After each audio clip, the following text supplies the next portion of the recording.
unscheduled public appearances where you can come and talk about anything for 3 minutes. I invite you to hold off on something that's already on the agenda, but if you have a question or comment about something that's not on the agenda, please feel free to come forward and we'll give you your 3 minutes and we'll politely listen and smile. And he's asking you to hold off because when we get to the part where we have it on the agenda, he'll let you talk then. Yes. So I see no comments other than what's on the agenda, so let's go ahead and move forward. We have an update from Youth City Council by our mayor, or mayoress, or Madam Mayor, Miranda Muggleson. You can call me whatever you want, Mayor. So just over 3 weeks ago, the Youth Council had the opportunity to put on the Senior Citizen Appreciation Dinner. It was Mexican themed, so we had Cafe Rio salads and lots of chips and salsa.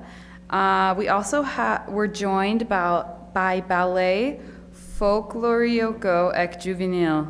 Bear with me on pronunciation, I'm sorry. But they're a nonprofit Mexican dance group for kids who learn Mexican dance and culture.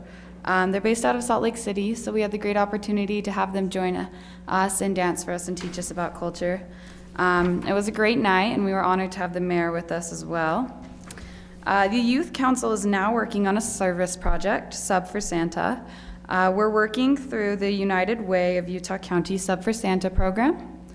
We're helping provide Christmas for 3 families this year. So we will have a tree put up the last week of November, so right after Thanksgiving. On the tree, there'll be tags with the items required or needed. So people can go up to the tree, take a tag, and then we ask that those items and gifts are brought back to City Hall by December 17th, so we can get them to the families. We would love the City Council's participation in this and would appreciate it if you'd spread the news. We're hoping that this can be a unifying service project for our community and helping those around us. And Julie's going to be sending out an email to all of you with more details and like a handout on there. Our year is wrapping up, sadly, so we do have applications ready for next year's council. All kids, grades 9th through 12th, are invited to apply, and we'd love encouragement for the youth. Applications are due December 3rd or November 20th for any youth interested in the leadership positions. So that's what Youth Council has going on right now, and I just want to say thanks for all that you do for us. Thank you. You guys do a lot of good stuff. That was a really well-attended dinner. There was plenty of food. We could have had more, but it was fun, and I think people enjoyed themselves. Okay, we have a quorum. That's great. Thank you, Ed. Okay, Donna Cardin, our new librarian, has an item to share with us. We have a representative from the Bank of America.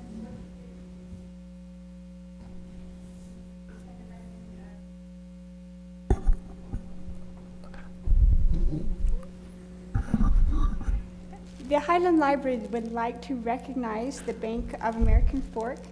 They gave a large donation to the library as part of our 10th anniversary celebration. And we have a plaque that we've made for them that we will put up on the wall in the library. And I'm sorry, I wish they could be here because we very much appreciate the donation they made for the Highland Library. Thank you. So we should give them applause even though they're not here. And thank you to those who helped with the celebration. A lot of work went into it as well. And it was one of our interim librarians' last big hurrahs. So thank you, Aaron, for helping make that happen. All right, surface water update. Mr. Ernie. Thank you, Mr. Mayor. City Council, Mr. Mayor, Nathan. I'm not going to call you administrator, I'm sorry. I've known Nathan for a long time. Mayor Mann and I sit on a American Fork Action team together, and we meet usually monthly. And a few months ago, as I was giving my report to this action team, and it's chaired by the Forest Service, Highland and Cedar Hills and myself, Utah County and UDOT are the permanent members, and we deal with issues in American Fork Canyon. And when he found out that I administered the water in American Fork Canyon, asked if I'd come talk to you. So my name's Ernie John. What'd I do? Aaron? Okay, well, we'll continue. My name's Ernie John. I'm the president and water master of American Fork Irrigation Company. And per adjudication about 100 years ago, American Fork Irrigation operates a weir at the mouth of the canyon, which actually sits on Highland City property. So what I'd like to do is give you a quick report on the water year that ended on September 30th, our 2018 water year. We're already in the 2019 water year now. And if you have any questions, go ahead, feel free to ask one, but I will try to leave some time at the end. So on the 15th October this year, Governor Herbert declared a state of emergency due to drought. And usually state of emergencies are not open-ended. They usually have a beginning and an end. And he declared this open-ended until it was determined by the state that, we could end it. So right now, this state of emergency will continue. And I see this affecting our communities here in North Utah County fairly significantly. So this was the 7th driest year of record for the entire state of Utah. For our American Fork Canyon drainage, it was the 4th driest since 1928, and I've got a graph on that.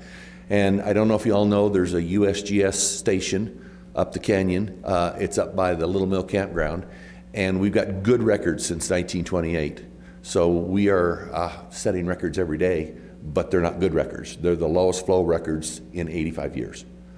So that's not the direction we want to go. So if you look at this chart, that top triangle line is 20 CFS, and a CFS is 450 gallon a minute. That's normal. We're running 8.47 CFS right now. That gives you an idea of how dry we are and how small a stream we have coming out of the canyon. And I know that's hard to read, but that bottom line just above the bottom that goes across and then makes a little bit of a dip, that's where we are today. And we're going the wrong direction. Yes, thank you, Aaron. This chart shows the highs and lows in 85 years for the river. And this is just our river flow. This is just the American Fork River. All the way to the right, Aaron, if you'd show it, move your cursor over there. There you go, that one. That is this year, and it is the 4th driest year since 1928. If you look at last year, we had a pretty good year last year. We were about 160% of normal. And if you look at 2011 and 2012, we were right, yep, the high ones right there. They were the highest years we've had since we kept records. So we're really in an up and down pattern right now. If you look at that other high one that pokes up about 2/3 of the way to the right, that's 84, 85. I don't know if you remember the State Street River in Salt Lake. We washed the weir out at the mouth of the canyon that year and had to do some emergency replacement. So the last 2011 and 2012, we actually had more water, but Mother Nature was good to us, and it was nice and cool and came down slow, even, and controlled. It didn't get hot fast. This is kind of the picture today of the entire state. These are the snowtail sites. So the USGS has snowtail sites all over the state of Utah. And what they tell us is where we are in our current water year, which started October 1st. And if you look at that dark brown, I didn't bring the paper copy and I'm not that good. This is an average over how many years? No, this is today. This is a snapshot of the precipitation that these sites have today. The normal sites that I go by is there's one just over the hill in Snowbird in Little Cottonwood Canyon. It sits at almost 10,000 feet. And there's one up on Timp Divide, right between us and Provo Canyon. And those two sites give me kind of an idea of what our canyon is doing and what to expect. For most of us lay people, you can give us all the numbers in the world, but if we don't have some relative number to match it against, I mean, you could say 42. We're in the 85 driest percentile. How's that? And that's what I was asking is that over 100, the last 100 years? How long has it been? That's over the last 100 years, yes, sir. Okay. Or thereabouts. I mean, like for our drainage, we've got 85 years. The rest of the state has over 100 for a lot of other places. I mean, it's nice and red, so I'm assuming that that's bad, but The red is But I really just bad. If you look at the percentages, we're at 42% up there in Utah County in our area, right there. The only thing good is down at the Escalante River drainage. They're at 92%. Now this can change pretty drastically this time of year because we're early in the water year. So a couple of really good storms could bring us up to 100%. So that was one of my questions. If you're saying 42% as of November the 12th, it's looking at November the 12th. It's looking from October 1st to November the Okay. 12th. So we're just looking at the first 6 weeks. But that tells you where we are from October 1st till today. So we're pretty dry, and statewide we're very dry. This is probably the worst news. This is the U.S. Drought Monitor. And this one was as of yesterday. They updated it today, and I did that this morning. We are in a severe drought. I know the colors are a little hard to see, but I highlighted Highland right there. That's us in that little blue dot. And we're in severe drought. And if you look at the number next to it, it says that 58% of Utah is in severe drought. If you look at the number below it, extreme drought, it says that 14% of the state's in extreme drought. And then if you look at moderate, it says 23% of the state's in moderate. And if you look at abnormally dry, it says 0. What that means is we're dry. We're projected to be dry throughout this water year. Any questions on that one? Okay, I'll try and wrap it up. What do we do now? What are our options as cities? And just so you know, you're not the only city that's going to get this. I'll change it slightly for each city, but it's pretty much the same because our water all comes from the same spot. So what do? Voluntary water savings through education. I don't know about Highland, but we haven't been real successful with that in American Fork. One of our challenges is we kind of wait till just before the irrigation season and we try to roll it out to everybody, and by then it's a little too late.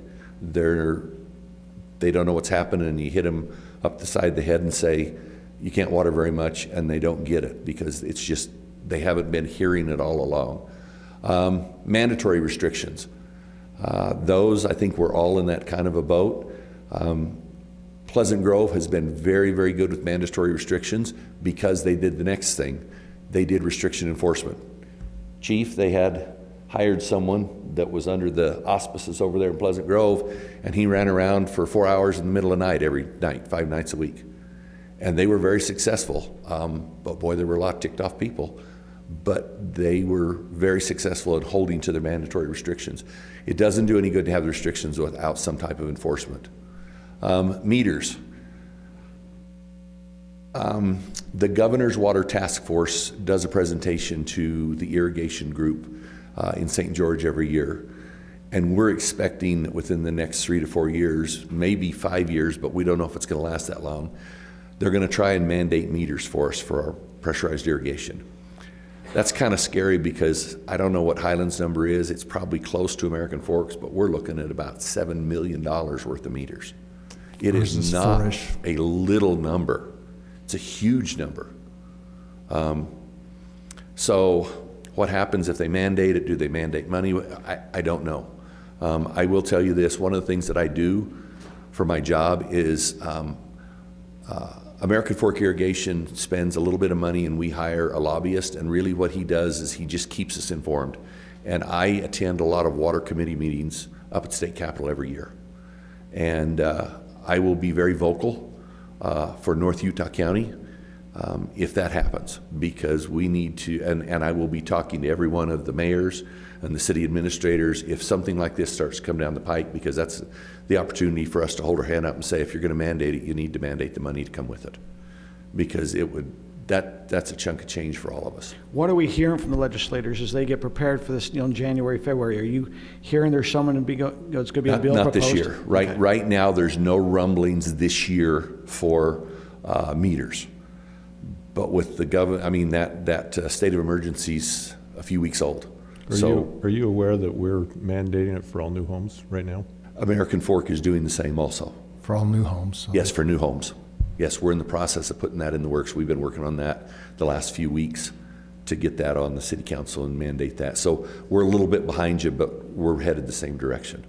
As I look at it, you know, if you ask people to voluntarily save water, if I'm using 3 times what I should be using, and I save 30%, now I'm only double. Yeah, now you're only using twice as much And as you should. I don't think that most residents understand how much water they're really using compared to what they should be using, compared to what we actually have available for them. And I think that's the biggest problem. And until you get meters out there that actually can show them, we're going to continue to fight this forever because you just can't win. One of the, I totally agree. One of the things that we've been watching real close is the technology. As the technology comes about, because smart meters would help us from a conservation standpoint, and there's several competing systems out there, and we've been us water guys have been watching to see which one floats to the top, and right now there hasn't been one that comes all the way. The bad part is the only way that you can talk to them is if you've got Wi-Fi in your house that it can connect to. So right now, unless you're internet, which most of us are, but not everybody. So I think we're gonna see a lot of technology changes over the next 4 or 5 years, and we're hoping that that will come down and help us as long as meters. But we still feel the same way. We're doing the same thing with meters in other parts of the county. I think the residents are very willing to do it. I think, you know, most of us don't understand how much we're actually saving when we try to save, or how much over we really are today, and the things that we would need to do, how dramatic the change has to be for us to really get back to where our actual water ownership is for each home. I agree. I don't think there's hardly a citizen anywhere that doesn't want to conserve and help, but you're right, they don't understand, and that's where that education comes in. We haven't done a good job even as a state, and I've talked to Jordan Valley Water Conservancy District. Let's face it, they're the 800-pound baby gorilla here in Utah, and especially in the north end of the state. And they do everything from coloring books to kids to everything. They have one person that does nothing but public education, and she's still not successful. She'll tell you right now that she doesn't affect it 2 or 3%. So we're not doing a very good job, and we don't have the answer yet. Are you aware that the state does have a rebate program on those timers? We participated this year and didn't pay a dime for our smart watering system. But that smart sprinkling system, he's talking about a smart meter, correct? Yes. Yes, yes, you're correct. That is a smart timer, and there are rebates. But that's not a meter. That's a timer that hooks up to your system and takes the place of the settable clock. Right, but it actually shows us what water we've conserved based on our previous watering habits. Okay. At least the timer that we put in. So there is some conservation to it, and it watches the weather. It watches the weather. Does yours have water moisture, soil moisture samples, that probe that goes in the Sensor. ground? No, it's based on where we live. So it's just based on where you live. That's why I said there's several competing systems that do it in different manner, and not one of them is shaken clear to the top yet, or at least the top 2 or 3. Last one, let me finish up here, and then we can go to questions. Change revised ordinances. I think Highland's doing a better job than the other cities that I work with right now. Lehigh's got a pretty good ordinance. You guys are working on like your park strips. We're barely starting that in American Fork. So park strips are a big deal. Why do we have grass park strips? We need pretty park strips. We need neat, clean park strips. But there are options. Xeriscaping, native plants, there's options, and that's controlled by your group, because you set the ordinances on what they should be. And then I guess the last one would be, let's start now. Let's work with our citizens today. Let them know where we stand. American Fork, we're working to put out, we're gonna do a gas gauge and on the front page of our monthly newsletter, whether you get it mailed or whether you get it over the internet via email, to try and let people know where we stand and how much water we have available as of now. So I guess I'm coming to you as much with questions as answers. That's where we sit today in our water, especially our surface water. Highland has many other sources of water. They've got, you've got Deer Creek, help me Todd, you've got Deer Creek, you've got CUP, you've got Provo Reservoir, Provo River. Correct. You got a lot of other sources other than what comes down the canyon. We all do. And we've utilized a lot of that this year. We've talked about that. But yeah, the flow that we had out of American Fork Canyon this year was substantially lower than years past. So we got the water that you needed. Everybody made it through the year. But we also had one good thing. We had a great year before last, so our reservoirs were full.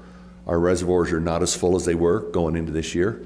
So depending on what happens, we all got what's called 100% allocation. So that water that comes from Deer Creek, from Jordanelle, each entity tells us how much percentage of that water we get. So in a dry year, even though you have 4,000 acre feet of stored water, if it's a dry year, you may only get 40% of it allocated. You can only use 40% of that 4,000 acre feet because that's all there is available to everyone.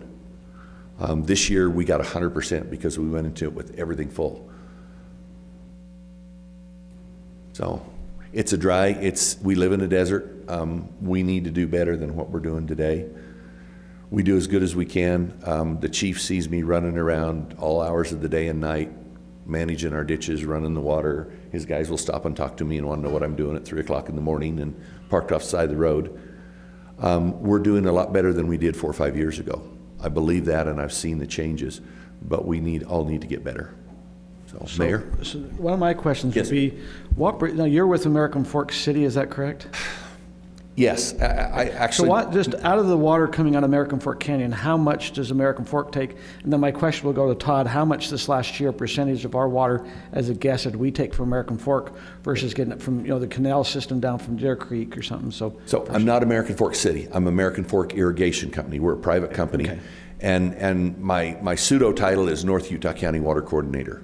There are different groups that pay into a budget that help me do my job. Okay. And Highland City is one of that group. So American Fork Irrigation gets approximately 50% of the water that comes out of the canyon. The other 50% is split at different times of the year between Lehigh Irrigation and Pleasant Grove Irrigation. And so at different times of the year, based on adjudication, one gets more, one gets less. Of American Fork City, our irrigation water, we have 5,000 shares approximately. Highland City owns 1,200 of those. So about 27% of American Fork irrigation water goes directly to Highland City at the mouth of the canyon. So whatever our share is, whether it happens to be 60% at a high or 49% at a low, that's how much of the water you get from American Fork irrigation. And then the rest goes in the pipeline and is utilized by American Fork City and American Fork irrigation users downstream. And Kurt, to answer your question, we have irrigation shares from all three companies. Highland City does.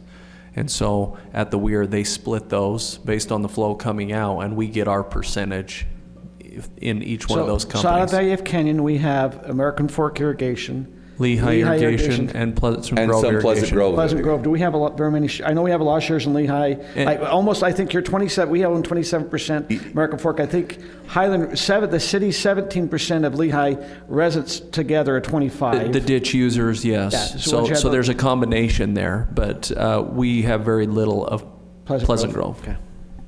That little bit of water that you see over the summer that spills into Highland Glen Park down the waterfall, that's what comes from Pleasant Grove, but sometimes it's not there. There's just not enough this year there wasn't enough to get that far, frankly. Yep.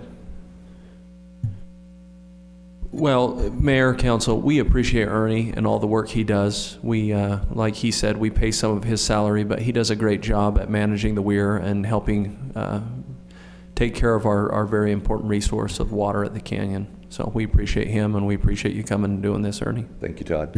Any other questions? Does anybody in the audience know what a weir is? He manages a weir. Anybody know what that means? Sounds like a fantasy novel thing. Yeah, it is kind of a strange. It's kind of like weir, but they left the D off it, right? Yeah. You should go ahead and explain to them what that is, because I think it's fascinating. Because I think everybody has seen it, or at least they know where it is. If you've driven up to Cedar Hills, up on SR 92, or up the canyon, you've seen it off the left side, but you may not know what you're seeing. So that diversion structure at the mouth of the canyon, who as a kid jumped off of that? I know there's some names. Come on, Todd. Who's the kid jumped off that diversion structure? I did it when I was an Looks adult. like a little dam. It is a little dam in the river. It's a metal structure that has movable gates. And depending on the time of year, we move those gates up and down. During high water, we release water to go down the American Fork River channel. This year, when we stopped it, and when I say stopped it, the weir's 100 years old, by the way, and we're working with NRCS. Everybody cross your fingers that we can get some money the next few years to replace it, because it's 100 years old. It's all manual. It's creaky, but it works. And so what we do with that is when we close it to divert the water to the irrigation ditches, this year we closed it early, and there's been no water flow down the river channel all summer, basically from May until we turned it loose in October. So it diverts the water and then it splits it, and we have various gates that move it between Lehigh and Highland and American Fork and Pleasant Grove. And one of my main functions is to make sure we don't waste that water. In the bad old days, everybody loved to throw attorneys at each other, and they'll say, I'm not going to give that so-and-so any water. I'd rather let it go downstream. We don't do that anymore. We're all working together, and my job is to help trade that water. And so at 2 o'clock in the morning, I might call one of your water people and say, I'm about to spill, do you need water? And we'll make the change at 2 o'clock and push it over, vice versa. And we know those phone calls are going to come, but it's important enough that we'll take them at 2 in the morning because we don't want that water to go downstream. So, Thank you. Mayor, All right, thank you very much. thank you, Renee. everybody. Okay, Tavis.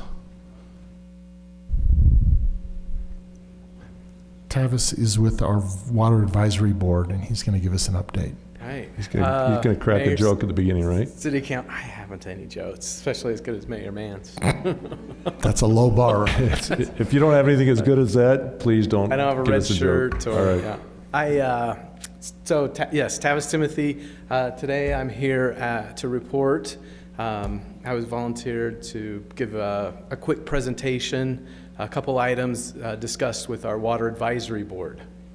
And the last presentation is a perfect lead into the Water Advisory Board's, we had a few recommendations over the last probably 5 or 6 years at least. So for everybody here, can you explain what the Water Advisory Board is responsible for? Is it culinary water? Is it gray water? Is it all of the above? It's, Just to help them understand. So per ordinance, maybe it was 2004, the City Council required a Water Advisory Board be established that reports to City Council and anything related to drinking water or pressurized irrigation water. And so there's, this last meeting, we have 5 members in attendance, as well as Councilman Osler. The first item we made a recommendation on was a water conservation efforts for the city. And it was a unanimous motion by those that were present. We'd worked on the recommendations over years, but we'd actually put it into in a writing form just this last October. And so just really quick, they go along really well with the last presentation. Didn't coordinate, by the way. Right, yeah, so that's pretty funny. We've got, so the first consideration would be to allow alternatives to sod in the park strips. We know there's a lot of water waste there. Number 2 is promote xeriscaping. Number 3, was discussed as well, make the public more aware of the value of smart water controllers, as well as the rebates provided by Central Utah Water Conservancy District. I know council in the past, there have been at least one smart controller group that's come through, and per the EPA, they can save up to 50% in just the way they control your sprinkler system. Next, more conservation items for the public, more education, and then 5th, a review of ordinances and regulations that would go along with water conservation. And then sixth item would be to look into maybe some funding. Central Utah Water, other federal agencies may have monies, grant monies. Sometimes it's a shared grant for metering. And those could go towards parks, those could go towards residential meters, but as we've discussed before, it's expensive, and if the city could attain a grant, that'd be great. So that was those were our items. They've been covered really well before. And any See, Ernie, look how questions? fast we operate, right? You got it covered, you're done. Yeah. Yeah, and we can, if it's Now, not in your packet, we could provide these as the water board. That would be great. So on the first item that talks about allow things other than sod in the parking strips, I think that goes to our planning commission Yes. first Sure. to make a recommendation to the city council. So I don't know how we want to coordinate getting that started, but I think that's a great thing. Right now we have some conservation. You don't have to have it all sod. It has to be a certain percentage of living 50% material. I was thinking it was 60, but it has to be a percentage of living material that's in there, and we could change that. So put a bush or some tree or something like that counts toward that. Sure. So it wouldn't have to be any sod. It could be just a couple bushes and rocks between them today. Yeah, number of options.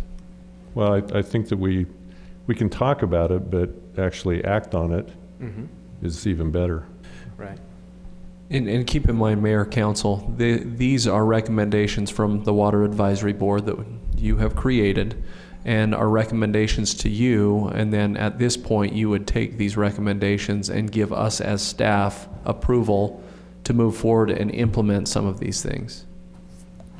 So that was one of my questions, and this might be more towards Nathan. Nathan, I mean, so in our ordinances and that, I take it we've made it so they can do xeriscaping and things that way? That's what we're working on right now. It's one of the tasks that's on our list.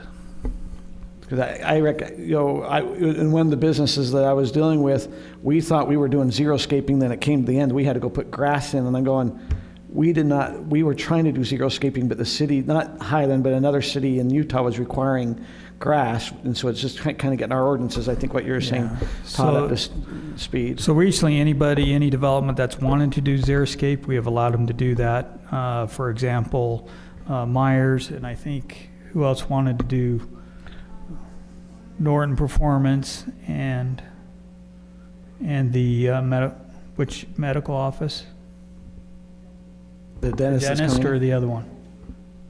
The other one. The one Okay, that's going to be by Norton Performance? Yes. Okay. So we've allowed xeriscape in those to do those. If you go see Burt Brothers, when they changed out all their landscaping, they did xeriscape, and it really opened my eyes. It wasn't just rocks. They found some little rubber. I mean, it's very colorful, and it actually looks really nice. I was really impressed with what they did. Some rubber plants. Whatever they're using the rubber material, it looks like rocks, but it's really nice.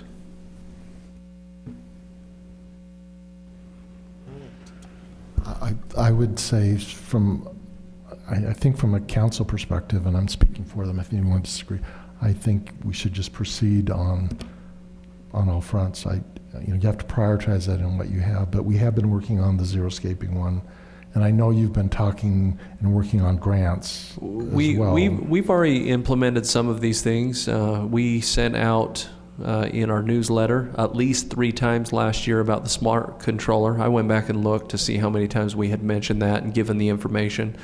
But we also have contacted Central Utah Water to look into grants. We have some options. So we are moving forward with some of these already because we have been given direction. We just would like to get some input and then just know moving forward that all of these things are available.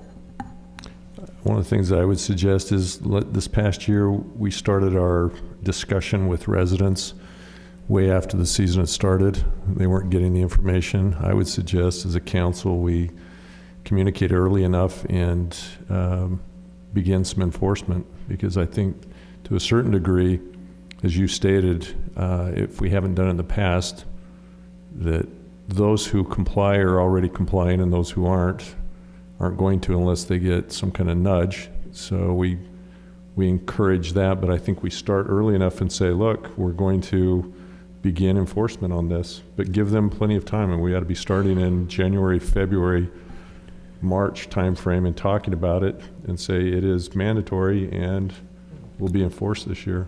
Would it be worth also looking to see if we could get one of the smart controlling companies? I know we're getting from Central Utah, Water Project will give us a 50% rebate back. Is there, maybe we could go to some of the manufacturers and say, hey, if we, let them be aware from Highland residents, they can maybe give a rebate back if they put a code in, and they could rebate back some to get the cost down on smart controllers. I mean, we're finding those using smart controllers are getting, helping us with water before we can get to the meter. Just, I don't know if that would be something to look at, Tavis, or not, so. So just for council perspective, if we go the enforcement route, we will need to add money for either a contracted personnel or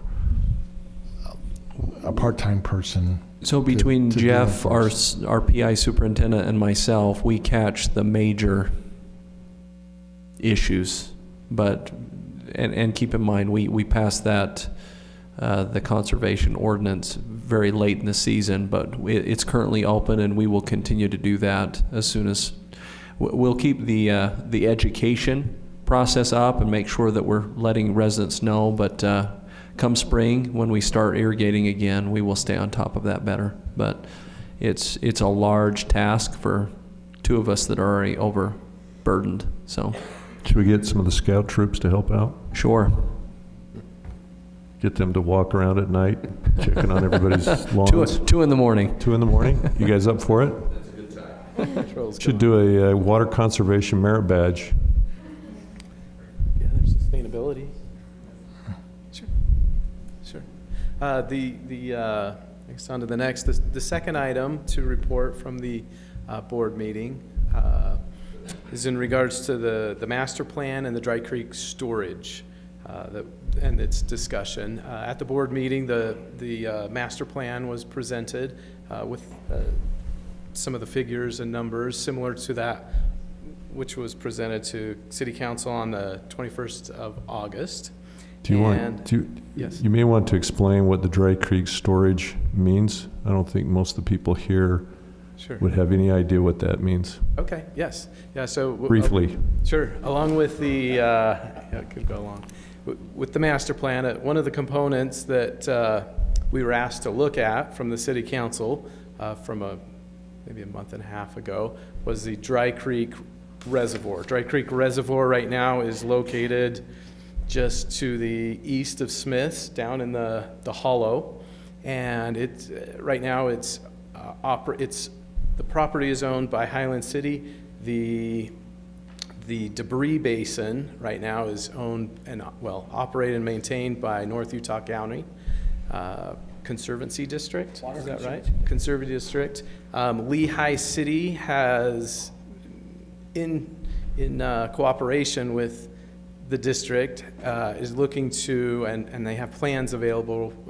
They'll be bidding in the near future instead of just a debris basin, but also a pressurized irrigation storage pond. So it'll be a dual use. Lehigh City will then maintain and operate the facility year round.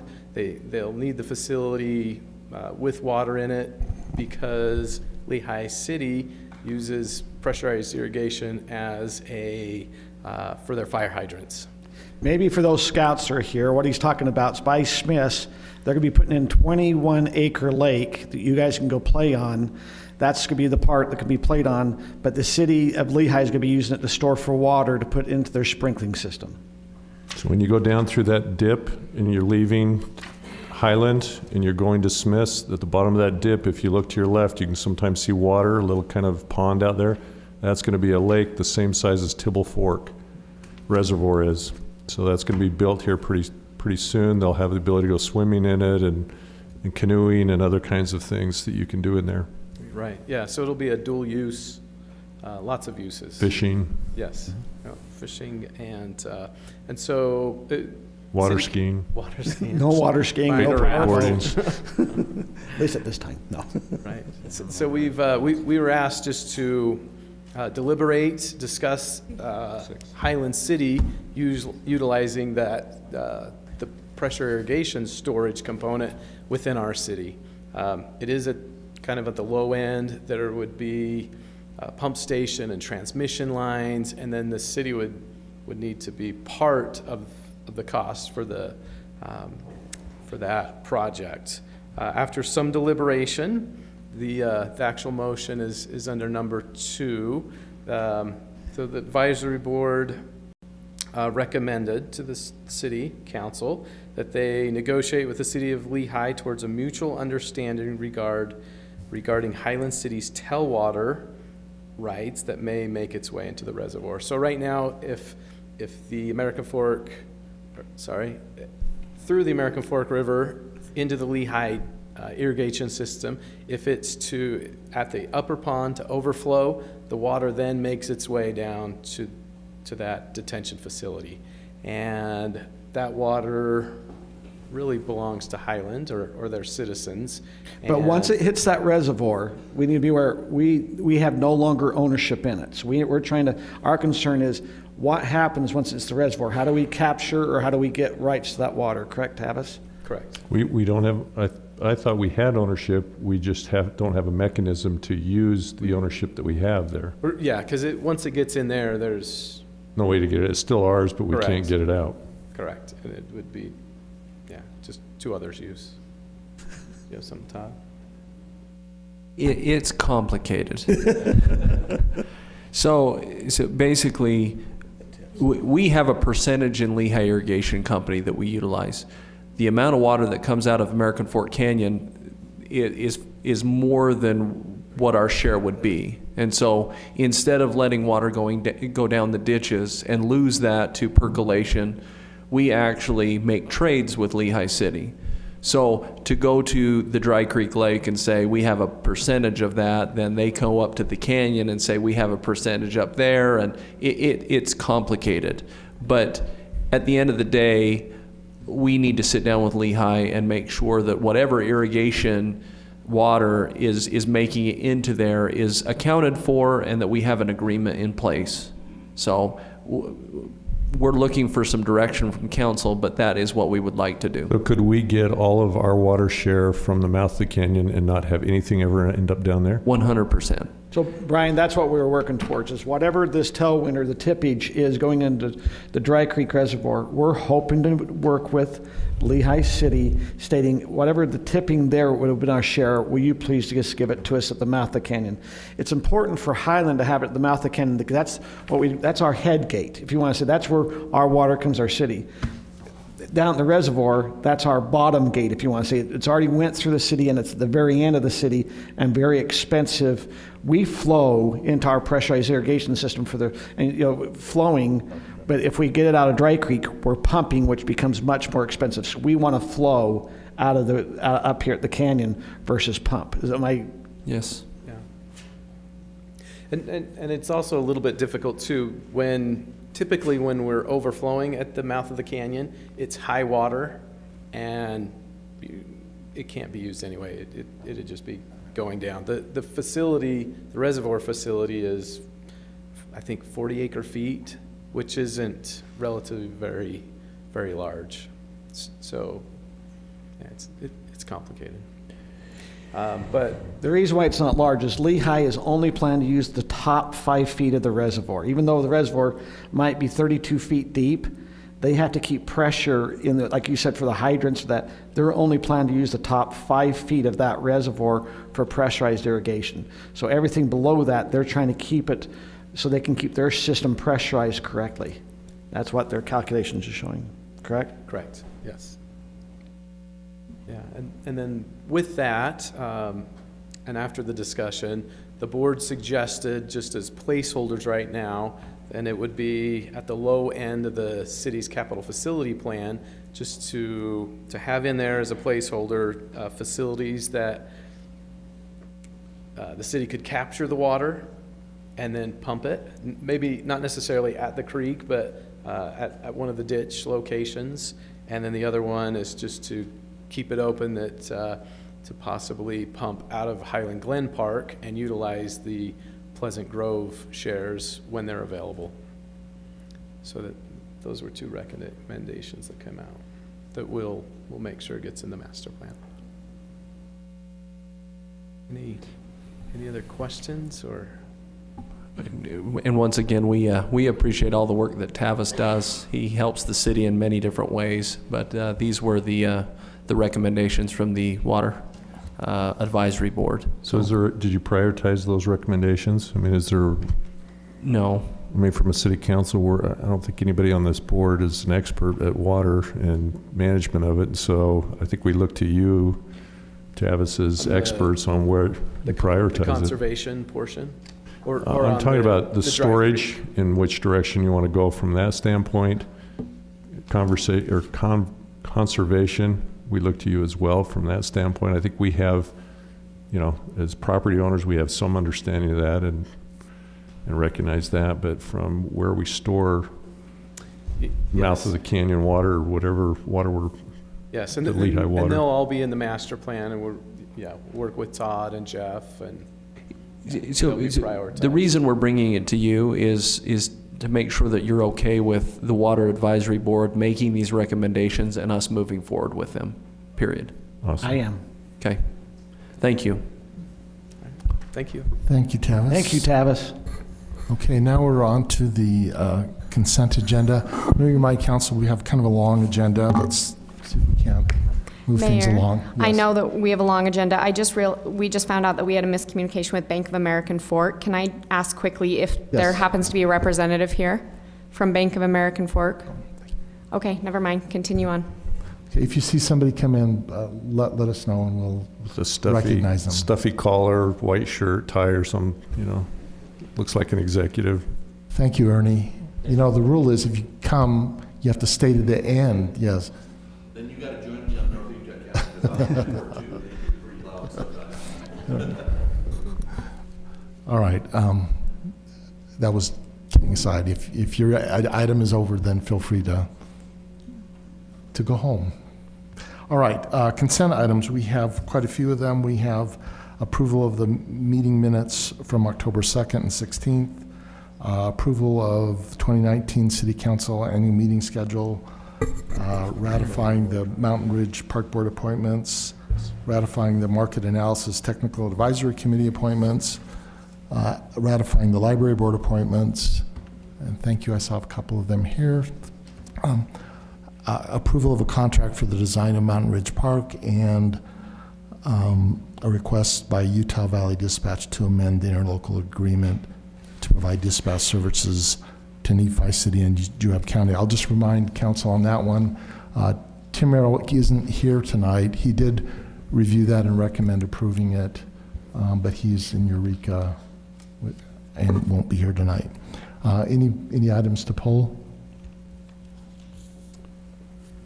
Scott, did you want to talk about that?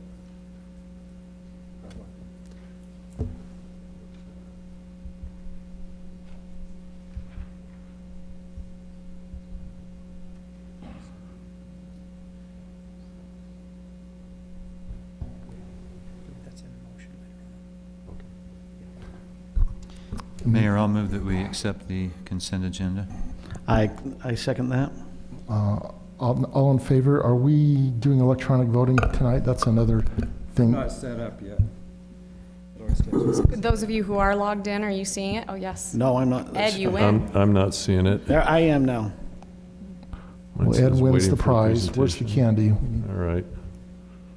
Have to log in again. Obviously, it's out there.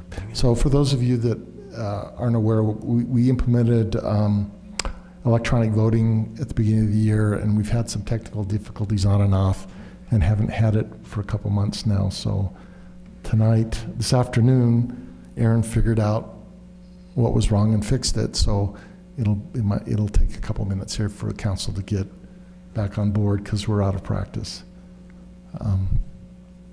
Kurt, are you? I'm our. Oh, you're done. You're This done. side here is done. The left side. Yeah. It's yeah, the right yeah, side. Yeah, fine, be that way. Just waiting. Hurry up and wait. I promise I won't tell any more jokes for those of you that weren't here. Thank you. Rather than waiting for me, why don't you just go ahead and vote? Okay, Let's do it let's- verbally, Let's, because it doesn't like my session code now, so. doesn't, all right. Ed and Scott, what's your vote? That is, It's already there. Okay. I'm Brian, Right. but I Brian. could be, Okay, I sorry. could be Ed, if you want So why to. don't you just do a roll call vote for this one? Brian, Yes. Scott, Yes. Ed, Yes. Kurt? yes. Okay, done. All right, now, wow, we got through a half a page really fast. Public hearing resolution designation of open space property for disposal in the Wimbleton subdivision. There was an action item tied to this that was withdrawn. It will reappear. So this really isn't a public hearing per se because we have no action item to tie it to, but we will take comments on open space disposal if anybody is here for that. So if you have comments on open space disposal, please feel free to come make them.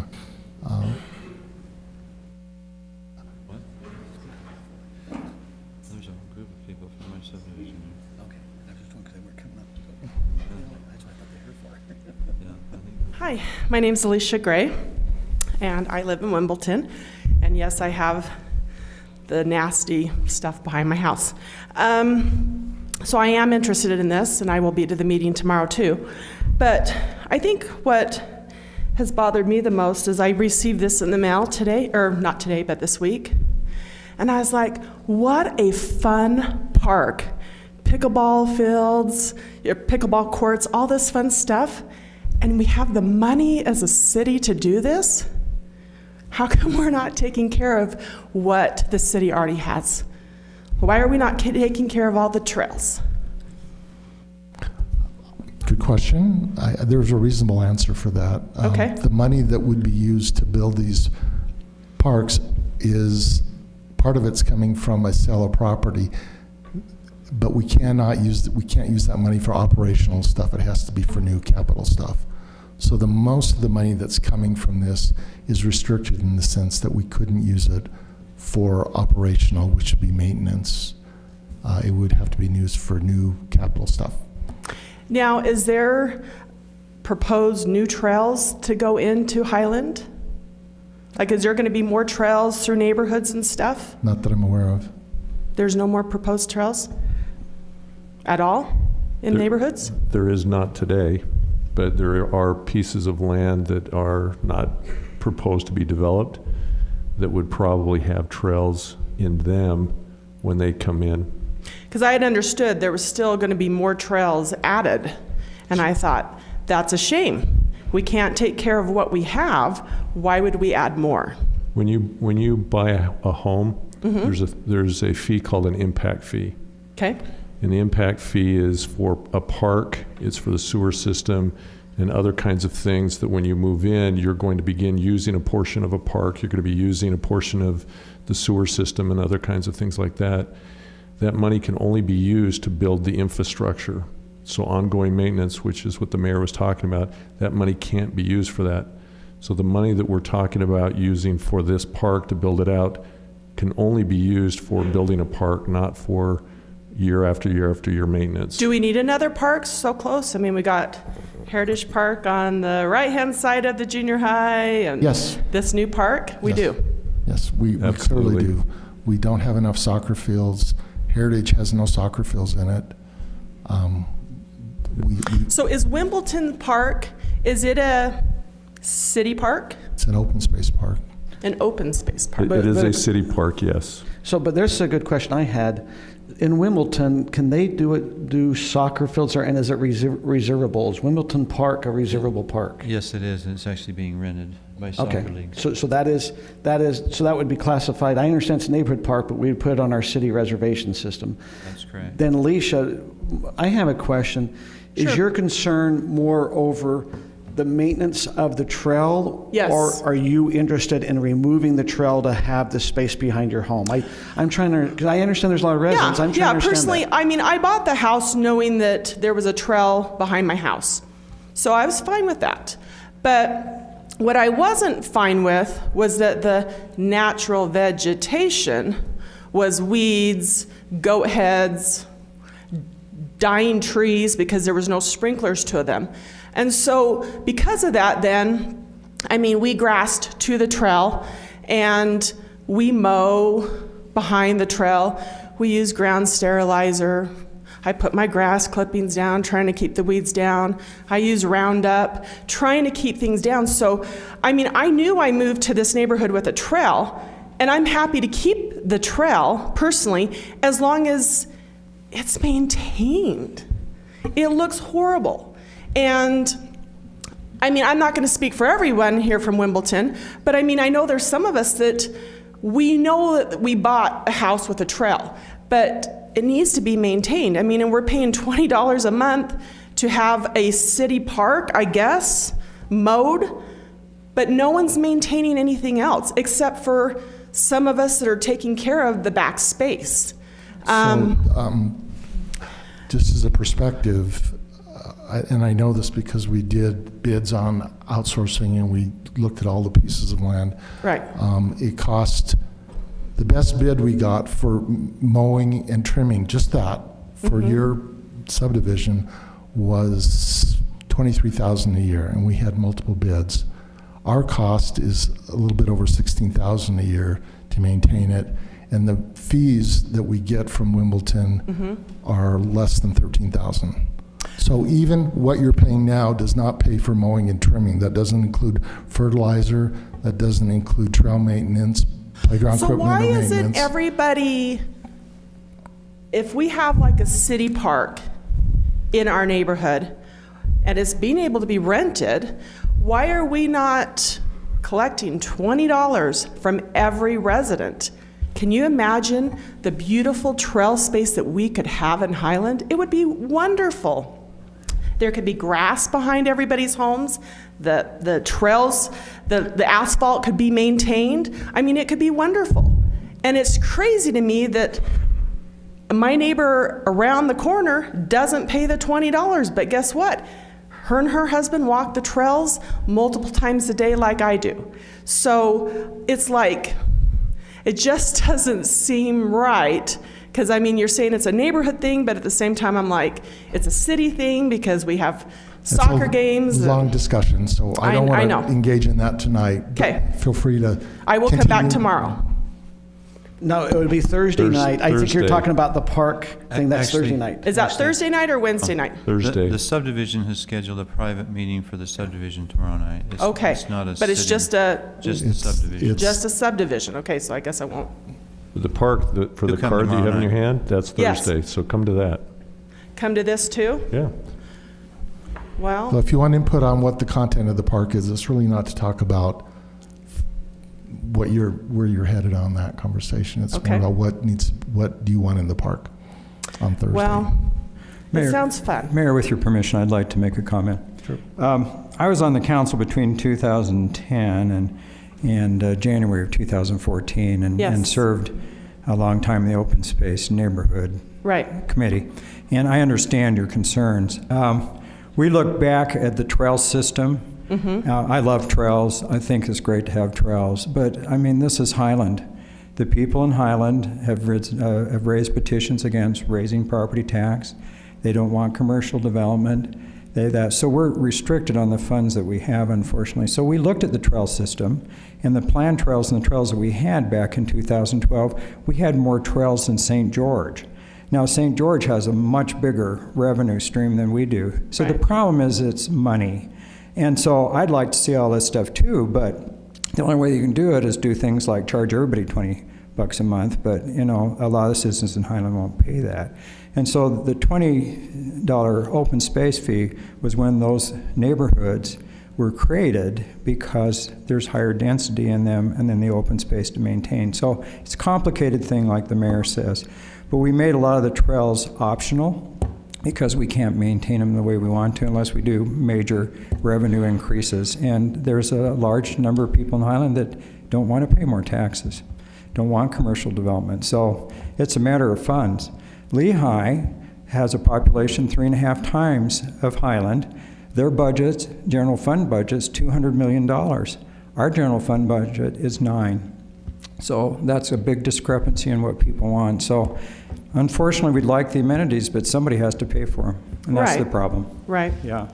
You know, and I'm just thinking with, yeah, okay. Anybody else from Wimbledon? Any other comments on open space disposal? Mr. Riker, thank you. So I didn't plan to make a comment, but I'll say thanks. I've had the opportunity to communicate with Can you mention your name so that? Derek Riker at Wimbleton Subdivision to ask a lot of questions of Councilmember Dennis, and he's been very helpful, and city staff have been helpful to get information. So thank you. And we will be having a meeting tomorrow night discussing it further. So hopefully we as a neighborhood can come with a clear, unified plan to you as a council and ask for action or whatever we decide to do. So we hope it's going to be a good process. I have communicated with Councilmember Dennis with about 10 questions we're going to hopefully go over tomorrow night. But two that I think may be helpful to me going into that is to clearly understand some of it's legislative from council and mayor and some of it's administrative from city staff. How do we make sure that the information is completely correct, or so that when we make our decision, what we're getting from staff is what council wants to do, and what council wants to do, staff's going to be able to do? How do we clarify that? Good question. With respect to what council's going to do, there's no real way to know other than talking to them individually with a specific proposal in mind. So you have to say what you want and then sound out the council individually. That's what I would do, or meet with them in groups of 2, because when I was on the council, we all made our own decisions based on what we felt was best for the city, and that varies from councilman to councilman, Right. because we all have different perspectives. So, Okay. So we won't know that till we bring the proposal back? well, if I were running the project before it came to council, I would already know what I thought the answer was, and the only way to do that is to take your proposal and then talk to councilmen individually before it comes to council, or you bring it up at the council meeting, and you can do it that way too. Okay. But and one more question. It's going to be covered tomorrow night probably, but is this Wimbledton, does it need to be treated as a whole subdivision, or can it be broken into sections? good question, Nathan. So typically we do disposal with the whole subdivision. Petitions are required no matter what. There has been some subdivisions in certain, in an area of the city where it made sense to do small, but as a council, we try to look at, and staff, we try to look at the whole subdivision, have agreement from everybody. It's just more efficient, and you have the same conversation multiple times versus once. Okay. Nathan, just to clarify, for example, in Highland Hills, they have submitted multiple petitions. The one criteria, however, is that when they submit an additional petition, they have to get the same number of signatures for each petition. So the petition qualification involves the entire subdivision, but they have actually submitted sections at a time. Correct. So is Viewpoint. And so the major criteria is that you have to get sufficient signatures from the entire subdivision, even if you're only looking at part of it. Right. So the council will entertain all signatures for just part of the subdivision? Correct. Is that what I'm hearing? Correct. You could do that, yes. Okay. And then last question, I know you have a long agenda. So the biggest input I get from my neighbors is they moved here because of the trails and the open space, and feel like they're at a point where having the city vacate the property and the neighbors purchase it is the only way to either maintain it or to do away with it. And I just want to know for sure before I go down that road that there's no options to have Highland City improve the areas along the trail and maintain the trail itself. That's That is absolutely just an not option. going to happen. I would say that for me, if you're asking, I'm just going to kind of give you a little bit of tip. I'm not really favoring getting rid of the trails. I would be more in favor of trying to find a way to maintain the trails.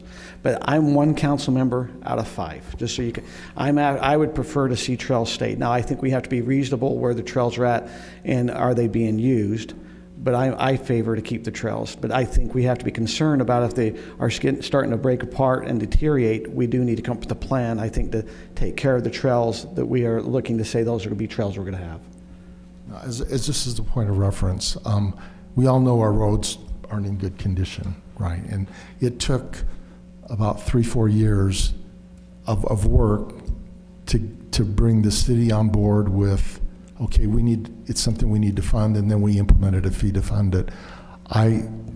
That was more important than trails, clearly, but trails to me, the trails and open space and maintenance and park maintenance, for me is one of the next things to attack. So my personal expectation would be it's maybe not something that would be done next year, but over the course of several years, we can solve this problem and we can make it better. It just won't happen overnight. That's my expectation. But I believe, just like with the roads, if we find out what is needed and we clearly articulate it to the residents as a whole, there won't be opposition if it means we need more money. As long as we know what that money is used for, I think that's what residents would have a concern with, and did. You know, they petitioned referendum to one item that never got voted on, but they killed it. They killed another one when it got voted on. But the third time we came back, and we had prepared a lot, and we went through a year of meeting with residents and doing everything. There was very little opposition to the road fee when it was implemented, and it was substantial, but there just wasn't the pushback that you would have expected on something like that. So I think it's possible. That's my personal view. I have no vote, but I think if we work at it, we can find a way to make it happen.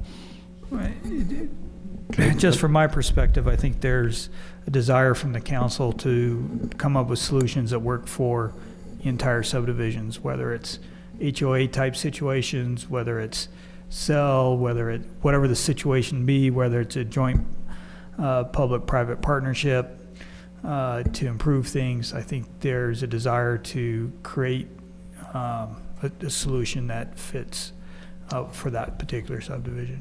Nathan, could you clarify your comment, what you mean by HOA situation? So, for example, if a subdivision wanted to come in and wanted to take over maintenance, we could draft up agreements to do that. That's been discussed in the past. So that would be a subdivision decision Yep. to maintain the property. We wouldn't Correct. be creating a private development. The subdivision would assume liability to maintain the trail at whatever level they wanted to. Yeah, I mean, we're talking 5,000 feet, and a lot of hurdles to. There's a lot of discussion that would have Lot to of happen discussion. before that would ever But- happen. Because you have the city could be an owns the option. property, and they'll be able to get it over to the HOA and make sure how that all works out. I mean, Like- there's a lot of decisions that Oh, I think the yeah, concept with the HOA, though, is just that the subdivision would maintain the property. They wouldn't take over ownership. Correct. It We would do still like an belong to the interlocal or city. an agreement with an entity. We called it self-determining neighborhoods when we looked at this before. But there is no precedence for that. It would take time to figure out how to make that work, if it could even work. But it's something that's on the table as a discussion, and if people were interested, we could move forward with that. Okay. So right now, the petition is going down the road of looking to ask the city to vacate and allow purchase, just based on the years of experience that I've watched. If we do want to pursue, are there other options? Is that done with city staff or with? Yeah, you can start with council, staff, start and then with- we'll with help you you and bring your it to team? council. Okay. Could I just clarify one thing? And let me clearly state to all those here that I have a conflict of interest. I'm a resident of the Wimbleton subdivision, but I just want to clarify a couple of points. Nathan, and maybe you're a better spokesman, or Brian, but could one of you explain the intent of the optional neighborhood option trails? Because I just want to make sure that everyone clearly understands why the city designated those as neighborhood option trails. Well, when we did the trail master plan, there were certain subdivisions that the council felt that these were trails in the subdivision that that weren't necessarily city trails that could be considered for removal if the subdivision agreed to do so without an amendment to the general plan. That doesn't mean things change or anything like that, but that was the original intent. Maybe a little bit more clarity on that is that if it was a trail that seemed to tie into lots of other trails, or lots of residents were using those trails, that was kind of a determination of what level of trail it was and what we would do with it. If we saw that it was going behind 3 houses or 4 houses like it is over here, nobody really ever uses it. It was put in, poorly planned. It's a trail that goes from a street to a street and that's it. Then we looked at that and said, we really don't need that because it doesn't really help the residents. It doesn't really do anything. The bigger the trail and the more impact it has in the neighborhoods, the less likely it would be eliminated or determined to be eliminated. So a neighborhood option trail means we saw the relevance of the trail really just for the neighborhood, that most people around it weren't using it. If the neighborhood liked it, they could keep it. If they weren't going to use it and it was just an eyesore, then they had an option to get rid of it if they're not really using it. But if they are using it, they could keep it. So it was kind of that concept. That when was that? 2012. So we redid the master plan. Yeah. And then we passed those things for the open space neighborhoods then. Also, there's been a fair amount of angst about trails behind people's yards. So, I mean, I sat on the open space committee and we heard that repeatedly. So, you know, these are options that we're looking at. But whether it's a neighborhood trail or a core trail, the city still has a responsibility to take care of that. That's correct. We can't just, Yes. because it's optional, we just. All the word optional means was that the neighborhood could vote, if they had the right percentages of people, they could vote to eliminate the trail by having the neighbors purchase the trail. So it was an option to the neighbors, not to buy the trail, but to buy the land the trail was on. And then the city wouldn't have to maintain it. So option only means that they could choose to move forward with a different way of handling that property. It was to bring it to the council, and the council would ultimately decide. Yes. And It's so not a- it's optional it's not doesn't if we mean do- optional, we're going to take care of it or not. It was just optional for a neighborhood if they chose To ask the council. to ask the council if they could buy the And land then that it the was trail was council on. decision. Okay. even Well, after thank you. that. We have some work to do. Councilmember Dennis is, leading and helping us a lot, and so hopefully we can find a resolution. Thank you, Derek. Any other comments?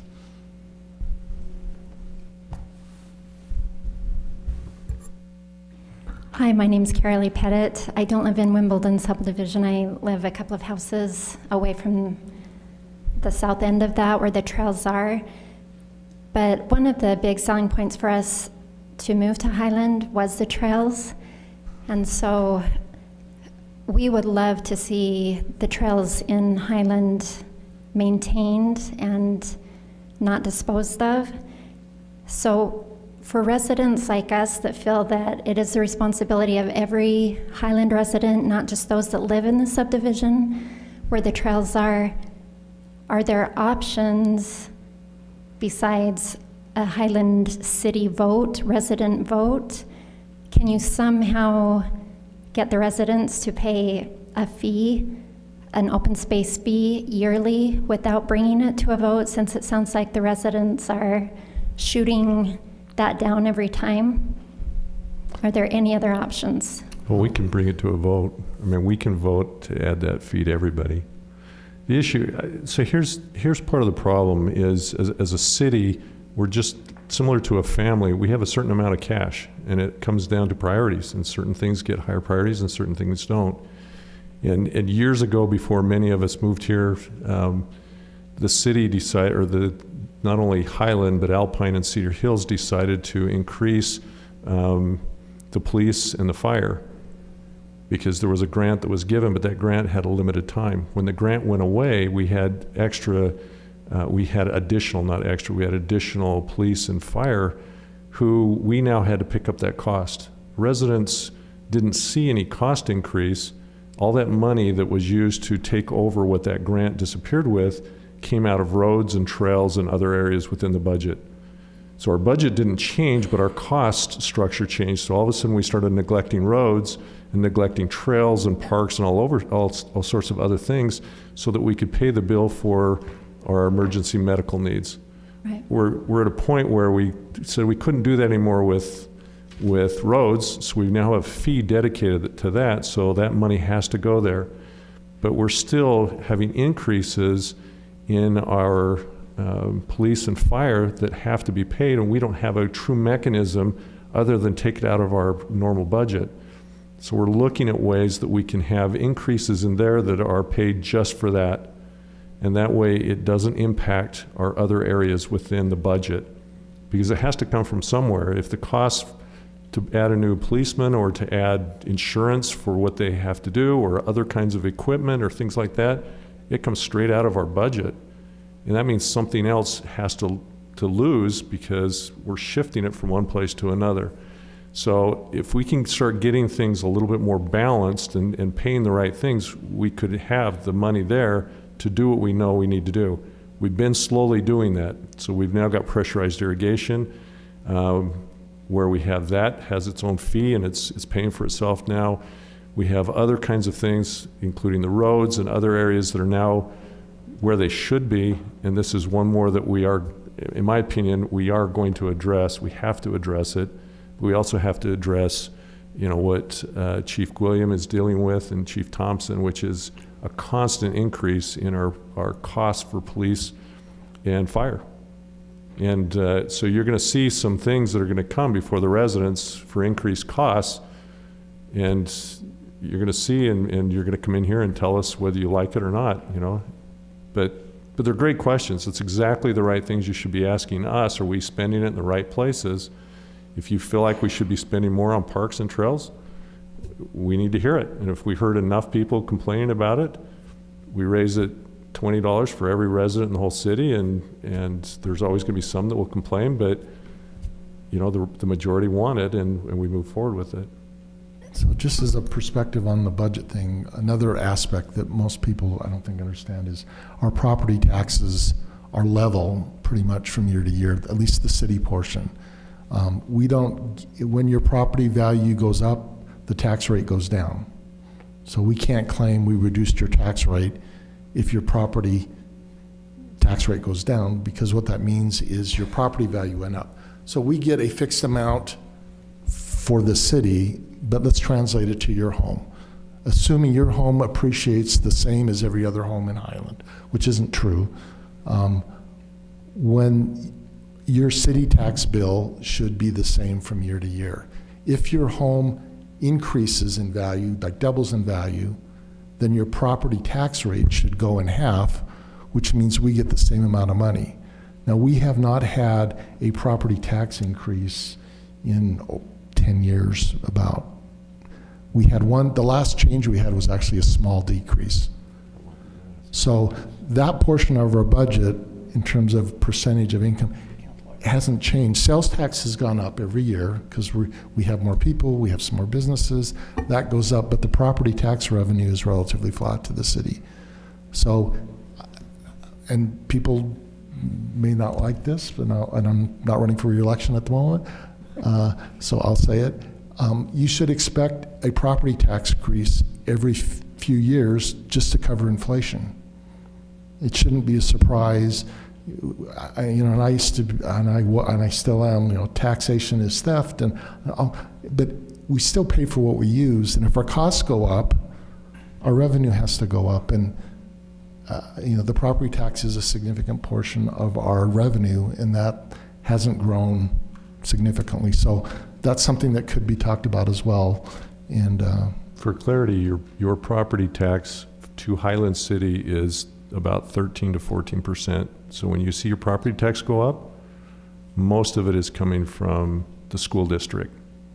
The school district takes 72%. The city gets 13.8%. And then the county gets a little bit too. The county's raising theirs next year too. The county gets about 10%. So when you see your property tax go up, you come in here and you yell at the city because you see it go up.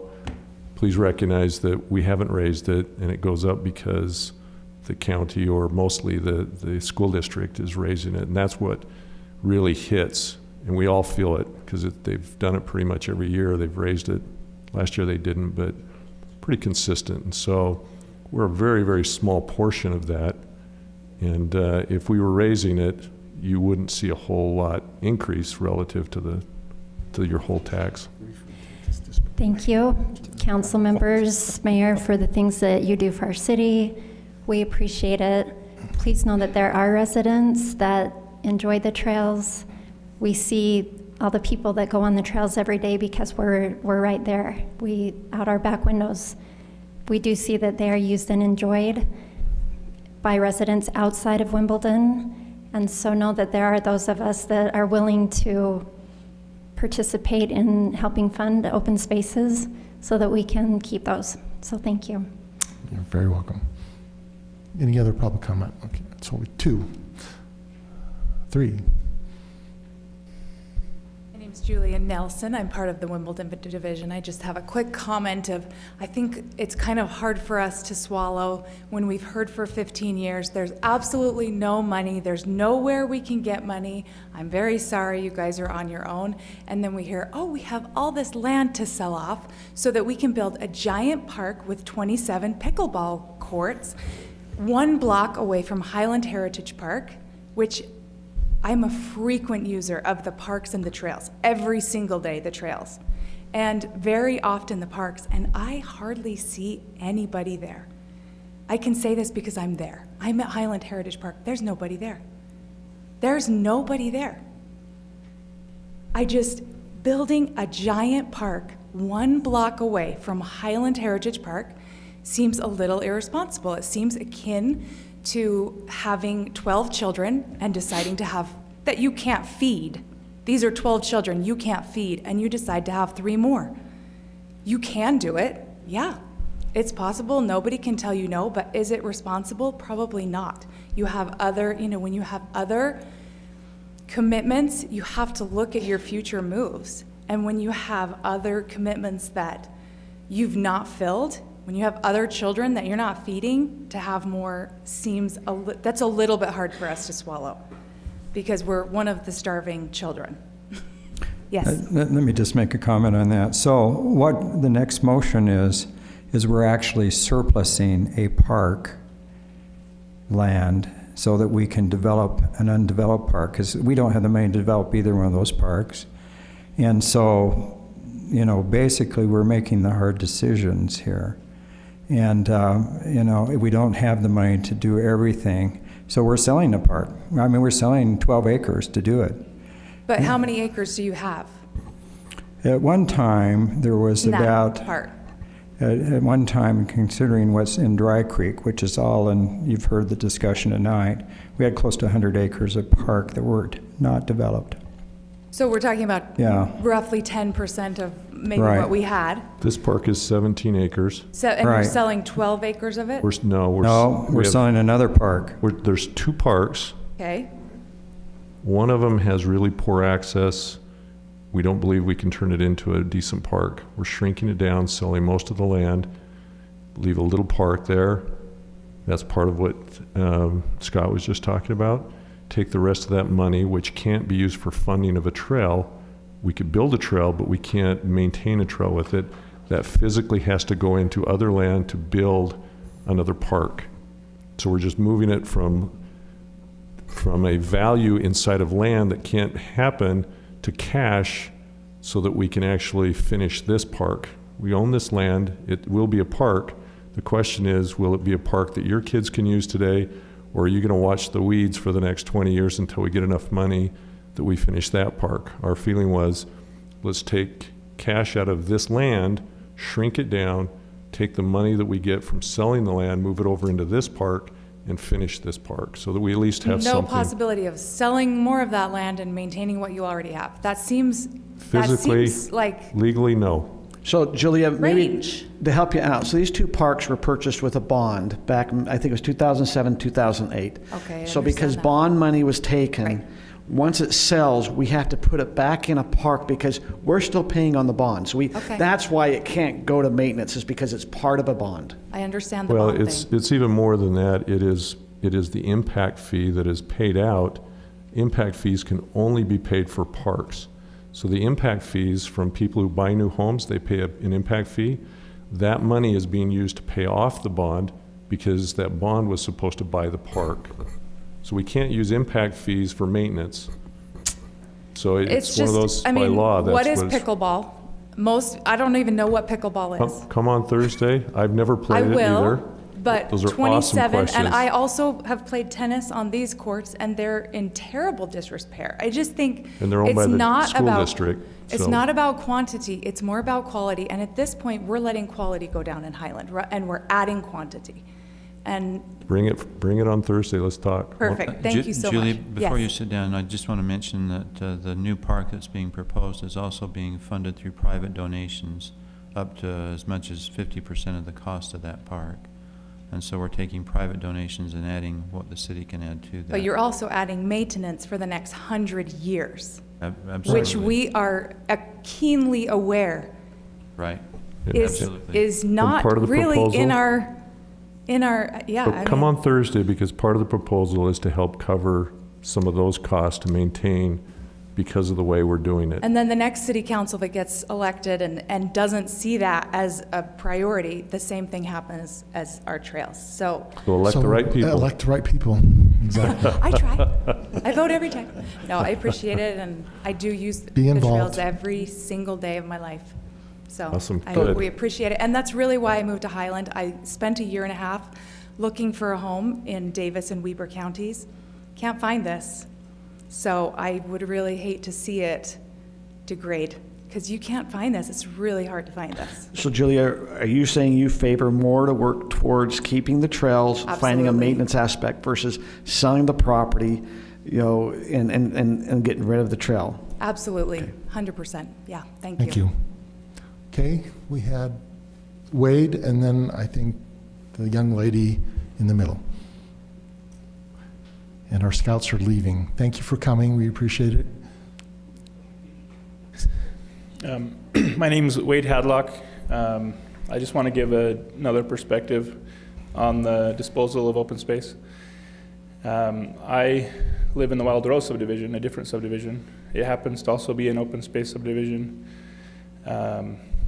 My perspective on it is that I moved to Highland, and one of the big selling points was the trail systems. I use the trails for recreation, but I also use them for my commutes.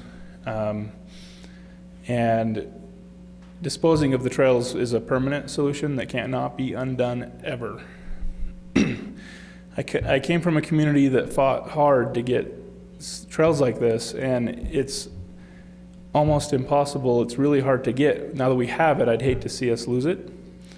I would like to see a solution that can see the trails maintained.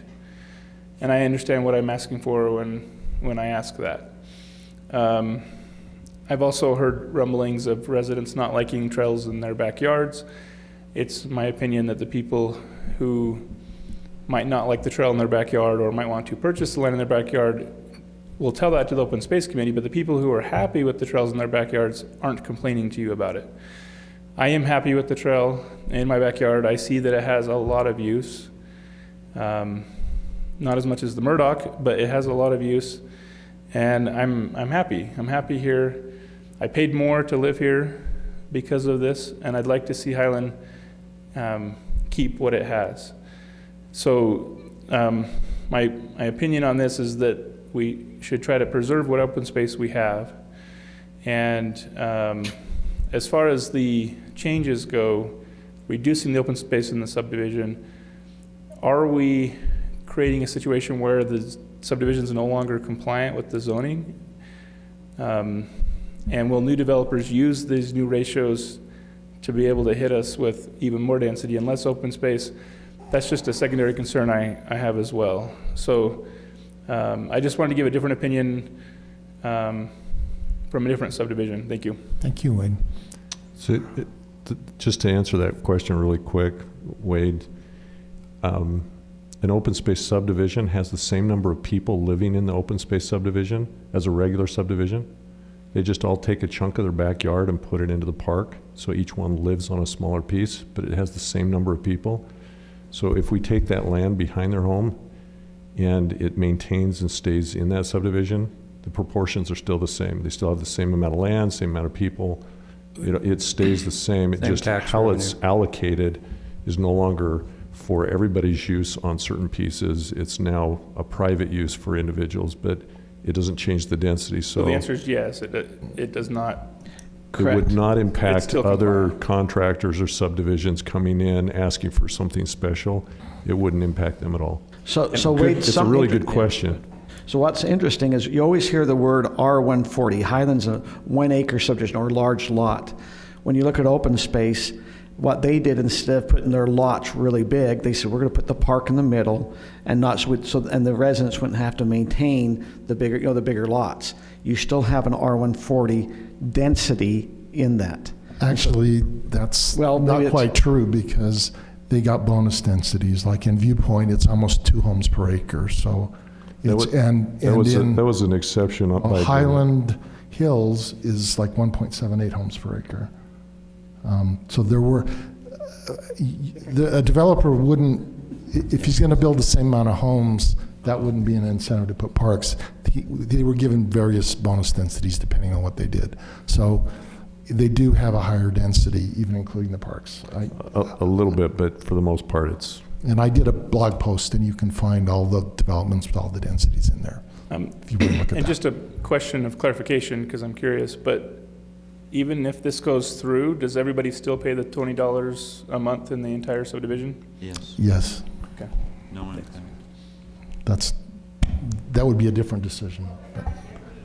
If Even if we take over maintaining our paths, we still pay $20 a month. well, if You have a big park in the middle. Correct. Yeah. Well, and like I said, what you're paying now doesn't even cover mowing and trimming for the grass that you have, let alone the trails and fertilizing and sprinkler repair. Yes, we. I actually one time had made a fee. If you want to talk, you need to come up. Wait till you get up here and then tell us. Come up here and tell us. I had Well, actually filled out a you have to paper. say your name. Alicia Gray again. So I had actually filled out a paper. I had filled out how much at my hourly wage of mowing and spraying and having Stewart's come spray and ground sterilizer and everything. And guess what? You guys owed me money to take the property at the end of that, because I've been doing it for 15 years. Now, you're not offering to come work for the Parks Department, are you? I'm not. I am Okay, pretty sorry. good at it. But I'm just saying that I'm thinking, wow, we still have to pay the $20, but yet I get to buy the property from you guys, but Winner, you get to pay us for the property, but you get to keep charging you for not having to maintain it. okay, say that one more time. You are going to be, if you make your proposal, you get to buy the property, but you still pay us the $20 to be able to go and maintain the other property in Highland with that $20. Wow, that's such a bargain. That's how it's right now. It doesn't I mean the know, that city doesn't council seem can't quite change it. right, does it? 'Cause- Right, so that $20 goes to all the bigger parks in there, not just your little area next to your house. So that's the difference. See, that's why then, that's why everybody should have to pay the $20.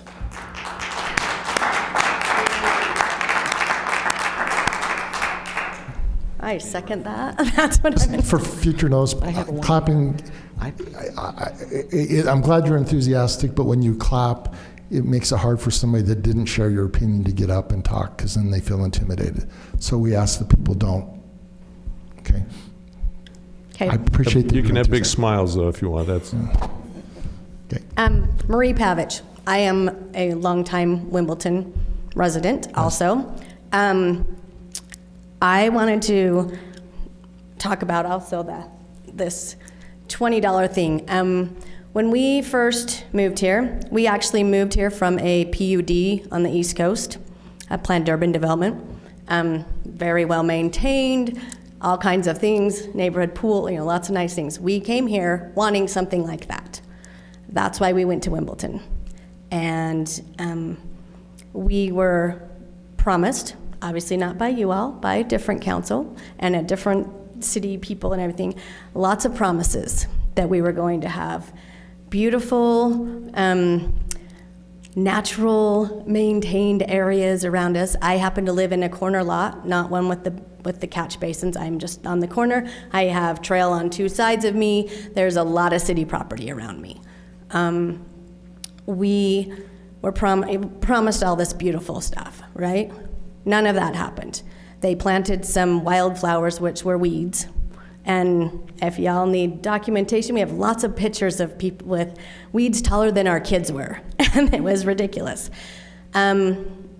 We personally took it upon ourselves to take that city property and do something with it. We planted the grass, we put in the sprinklers. Yes, I know that was not the best way to do it, but it was better than having the fire hazard around my house, because it was a fire hazard. And we put this stuff in, and we have maintained it now for 16 years. So, yeah, as Alicia talked about costs, just our base cost was $7,700 just to put it in. Everything else beyond that and maintenance for 16 years that we pay, in addition to the $20 a month fee that we pay for you all to maintain the other things. I would really encourage you all to come out in the summertime in our park and take a look at our park. It's really awful. It is yellow patched everywhere. It looks terrible. Originally, we were also told our park was a neighborhood park. Now you're telling us it's a city park and people can reserve it. Other issues we have. All parks are city parks. All of these parks, when we call them a neighborhood park, it's not a designation of only the neighbors. It's still a city park. No, I get that, but we never knew that they were able to be reserved. Aaron, can you confirm that that's a reserve park? We don't Because have parking. Wimbleton South is a reservable park for practices and games of local Okay. recreation. It's for local things. And but it doesn't have just to let you parking. know some things It that go doesn't on, have- a few of us wanted to make sure I commented on what goes on in our park that is now reservable. I wasn't aware of that, but things that go on in our park. People come into our park and they may have a game in which they want a speaker system. So they are now going to some of the neighbors' homes, plugging in their speaker systems using people's power. They are also, we have no such thing as a restroom or anything like that. Come check out a few of our pine trees. We call them the poop trees because people send their children in there into the pine trees, and the city maintenance people have let them grow branches clear way down low, and kids go in there and it is a toilet. And it's disgusting. We have tried, my son tried to do an Eagle project, got shot down, asking can we fix some of these things in the park? Free to you all. The city parks people totally shot him down. We have tried to do something to get some help for our neighborhood. Now you're telling us that we want to buy the property behind you, which we've all already, well, not all of us, but many of us have already fixed and maintained for the whole time we've lived there. And now we have to buy it and continue to maintain it, but then get rid of the things that we actually really bought the lots for in the first place. It's very upsetting to all of us to know that we pay this extra money a month, and a lot of the city does not.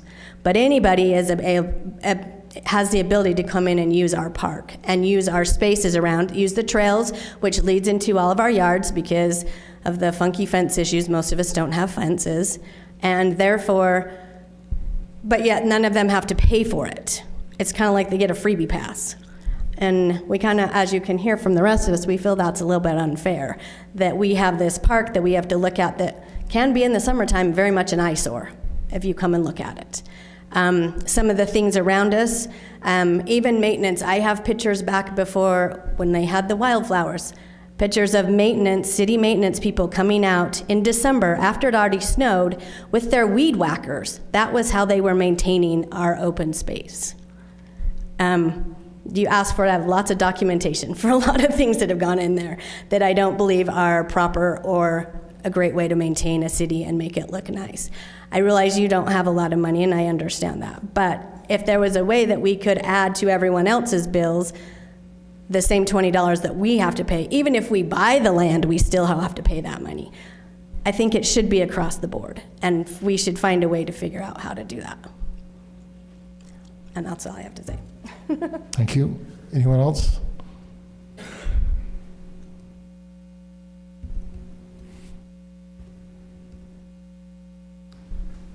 Hi, my name's Kai Tanner. I live in the Wimbleton subdivision as well. I live on the opposite corner of her. And I wasn't going to say anything this evening, but I guess the $20 fee doesn't really bother me because I know that things cost money, and we live in a very nice place, and I know that we have to pay money for those kind of things, even if the trails are taken out and we're able to buy those. There's a big uprising in our community of people outside of our subdivision who are even coming tonight saying, hey, we love the trails, we love the trails. And there is a large usage of our trails of people outside of our community, that's for sure. And we know that they're outside of our community because they ride bikes on the trails. No one inside Wimbleton subdivision rides their bikes on the trails because they all have sticker weeds. So none of us let our kids ride there. Matter of fact, they get in trouble if they ride there because we're not fixing their flats and they have to fix them. So there are a lot of people, and that's great, but once again, they're not paying for it. We're paying for it. As far as the park is concerned in the center, in the middle, the Wimbleton South, it is poorly maintained. I've tried to coach soccer there for years, and it's way overgrown. It's not mowed enough, and it's not watered enough. And there was a point in time where we had to try and mow it ourselves in order to be able to just kick a ball on there. And the ground maintenance people got mad at us and said, don't mow it. We'll mow it. So, some of those kind of things are what we go through. But I'm here primarily as the voice of the other people who say, we're no offense to this isn't any offense to any city council members, but our confidence in finding and being able to maintain the trails and get them back up is pretty poor, just based on years and years and years of trying to get things figured out. So I don't mind the trails. They're okay. I think they're beautiful when they're maintained, but they haven't been, and so I'm voting to be done with it. I would rather purchase it and maintain it and take care of it myself. So I'm of the other camp. I want to be done with it. So Kai, you mentioned you want to buy it and maintain it. So is your plan to buy it and keep the trail behind your home, or are you thinking you buy it and you're going to rip the trail? I mean, here's one of the problems. One neighbor rips the trail out. Let's assume you buy it and you want to keep it, but two neighbors down buy it and want to rip it out. There's no trail. Once that happens once, the trail's gone. That doesn't really match up anymore. Yeah, no, I totally understand that. I could go either way. If all of my neighbors want to keep the trail, I'm not going to stand in the way of keeping the trail, even if we all purchase the property. That's great. I understand why people love the trail. I don't use it a ton, but I'm okay with that. I just would like to purchase the property, period. And yeah, I would love to put a fence up, and I would love to take the trail out and be done with it, if I had my choice. But I care about my neighbors, and if they want to keep it, even though I bought it, that's fine. I would keep it if they all wanted to keep it. But I just would like to be able to maintain it and take care of it.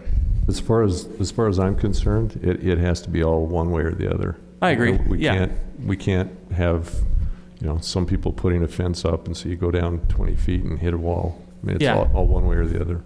No, I agree. That's what I'm saying. If they, they all wanted to keep it, then okay, I could go along with that. I don't want to stop anybody from having the trail if they want it.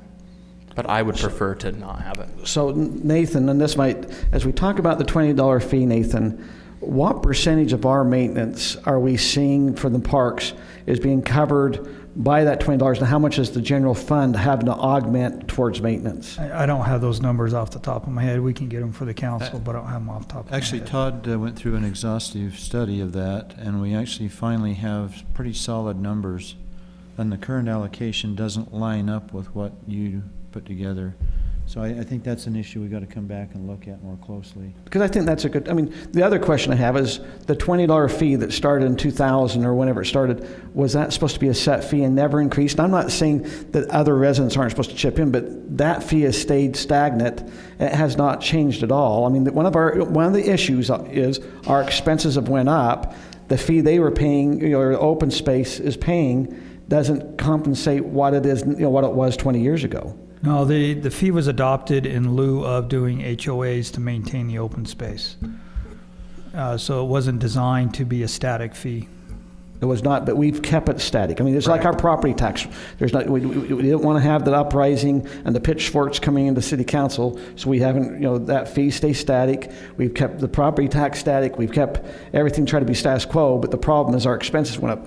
One reason we're having a problem with mowing, we're having a hard time finding summer help. I mean, every company out there is having, well, the city struggles.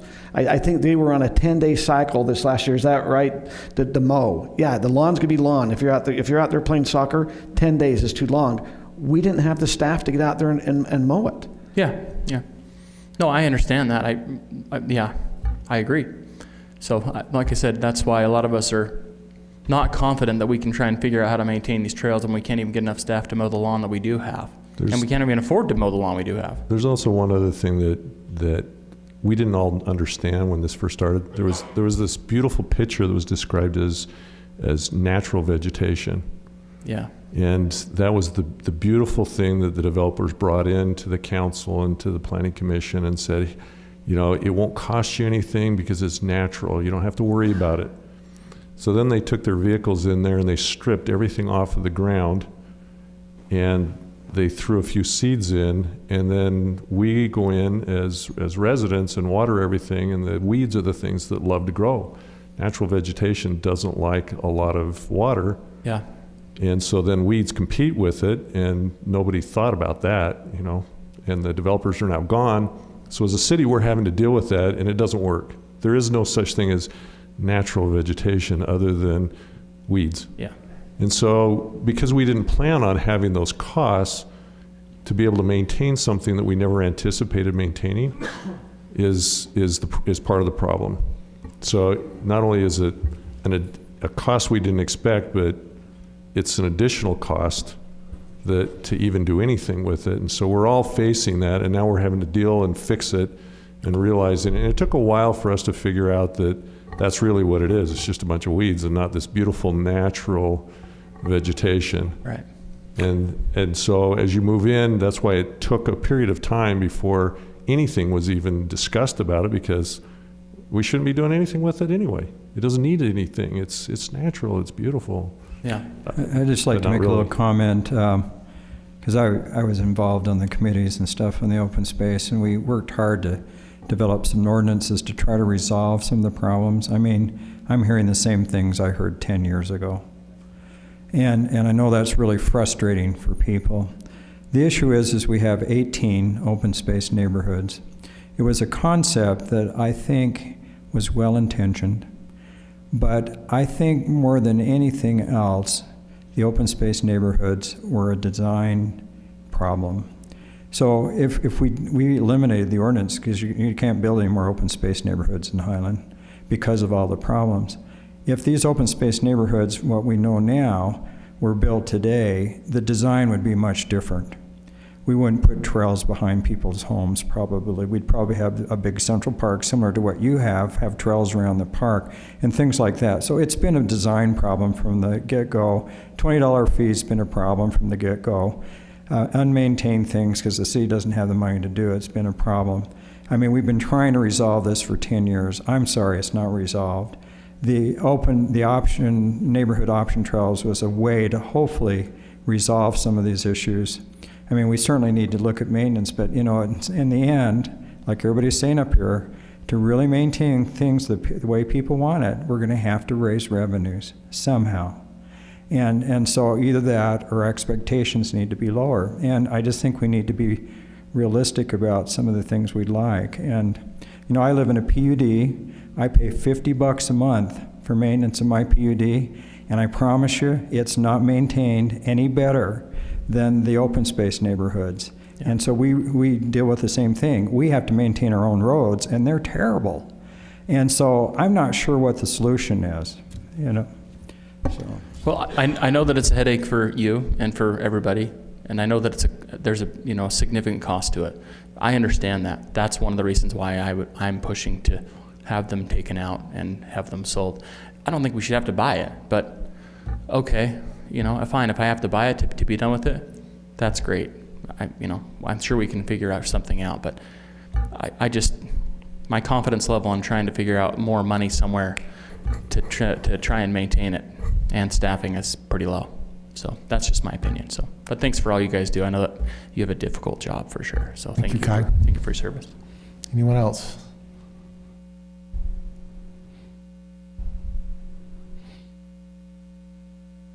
Yeah, my name is Boyd Timothy, and I won't ask a question. I just want to make a comment. I do live in Wimbleton in the subdivision. I'm in the southwest corner with a large piece. Back in the day, I signed up to do the maintenance agreement. And so I've been maintaining it since 2011, which at the time was great because I got rid of all the weeds and got rid of the eyesore. Now it's become a large chore for me because it's changed my property from a 1/3 acre lot to a 3/4 acre lot, and most of it's grass. Meanwhile, I worked from home for the last about 4 or 5 years. I would unscientifically say about 80% of the people that use the path behind my house do not live in the subdivision. I don't recognize them, or I know who they are and they're not part of Wimbleton or an open space. So I'm repeating a lot of what's been said. I just want to let whoever's here understand that I've spent lots of money, like a lot of other people, to improve the trail. I don't know what the solution is. It is very frustrating. Like Kai just said, I don't necessarily have a lot of confidence in our city being able to move quickly on a solution. So for me, if purchasing means that we can solve that problem, I'm in favor of that. I guess that's all. Thanks for your hard work, just like what Kai said. Thank you. To do. Any others?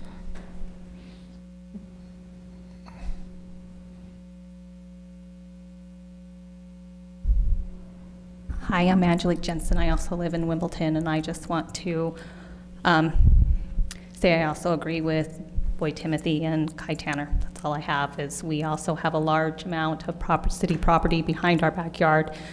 We have also opted to put in the sprinkling system and the grass, and we've maintained it since we've moved in because we didn't enjoy the weeds growing into our yard. We were for the trails, but I don't know if I can wait 7 years for them to be maintained.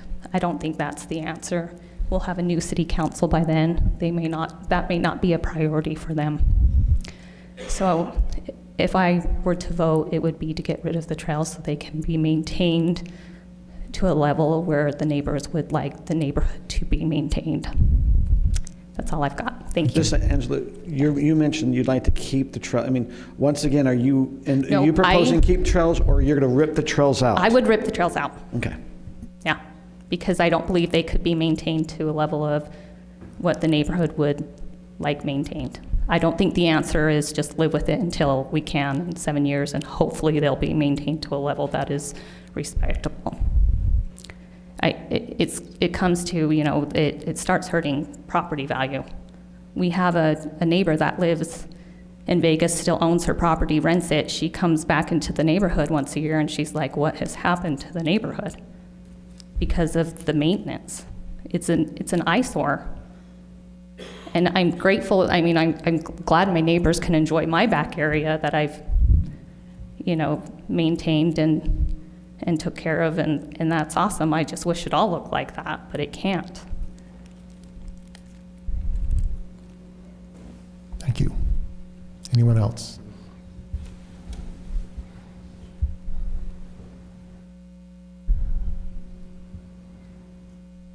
My name is Kelly Spafford, and I live up at Viewpoint. I was on the original panel that they had for the open spaces. I enjoy the trails. I like the trails. There's a lot of discussion in my neighborhood about people buying the property behind their homes, and so I came to you guys to find out what the true story is. Will this trail still be in existence? So a lot of people are saying they're buying this property, and I just want to know, will we still be able to use these trails? The ordinance is written is actually because it's a neighborhood option trail, is to remove the trail and then surplus the property. That's the way the ordinance is written. And I just to clarify, I've served on the Open Space Committee for almost 8 years, And we've tried to consider all of these issues as we've tried to come back with recommendations to I the city served council. on the committee with you until I got frustrated and stopped Right. going. But the petition does remove the trail and then surplus the property. Okay, and so will that be all of the trail in Viewpoint? In Viewpoint, it would need to be a neighborhood option trail. And I apologize, I don't have that map. I don't know if Nathan slipped away. But if you want to, there's actually an open space meeting Thursday evening at 6 o'clock. If you'd like to come, we can show that to you Thursday evening at 6 o'clock. And will all of the surrounding neighbors be notified when these properties are sold? Yeah. And actually, to qualify for the petition, you have to have a certain percentage of the entire neighborhood sign off on it. So yes, it wouldn't be something that would just happen. It would have to be approved by the subdivision. As far as I know, no petition for Viewpoint has been submitted, is that correct? There have not been. Well, So- not anything recently. There have been some submitted.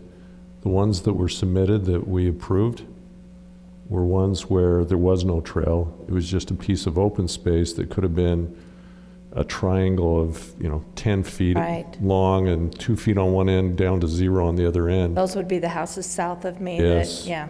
Or north. It was They in were the north. north It end. was the northwest side where we Yeah, that's sold right. some stuff, but So we- there isn't anything on the table right now, so For trails or anything else that would be eliminated. And Now, that's different than the rumors that I hear. well, they can put one together. Right. They But just we haven't would all have submitted. to be notified. Like Scott, we talked about the park behind my house. That's a park, and it's Right. not going to change as a park. Part of the requirements for the petition is to actually send out a letter to every owner of the property within the subdivision. So the city would send out a letter to everyone notifying them of the petition.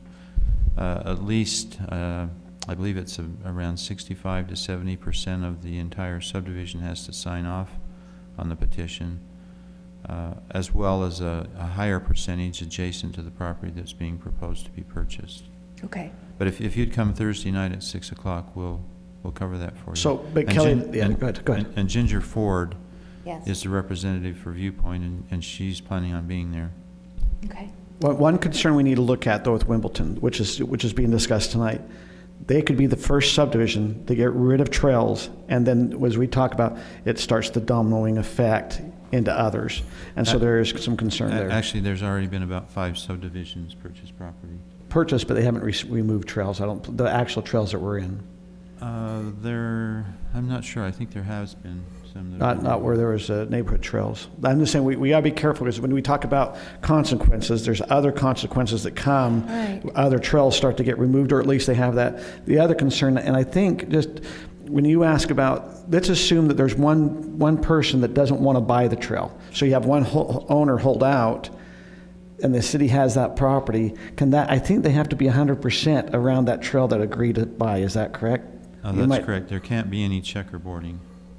And so if you basically break up the subdivision into different sections, each section has to agree 100% to do that. Did that make sense? Otherwise, it would not qualify. So, like your two neighbors, if they didn't, let's assume that you didn't want to sell, but your two neighbors did, and it leaves that trail there, it would not be able to be sold because we can't have a trail in the middle, like you said, and the others, so. Okay. Thank you. Council members, while you were discussing, I did look up, Viewpoint area, and it is a neighborhood option trail. So in theory, you could go through the disposal process with your neighborhood. Based on the number of lots that are there, you would need approval with 60% of the homeowners in the subdivision and 70% of the homeowners who are adjacent to the trail. But we would all be notified. Absolutely. any other comments? All right, we're going to move on to the next agenda item, which is a public hearing. Well, actually, is there a presentation around this, the disposal of 12 acres of city-owned property?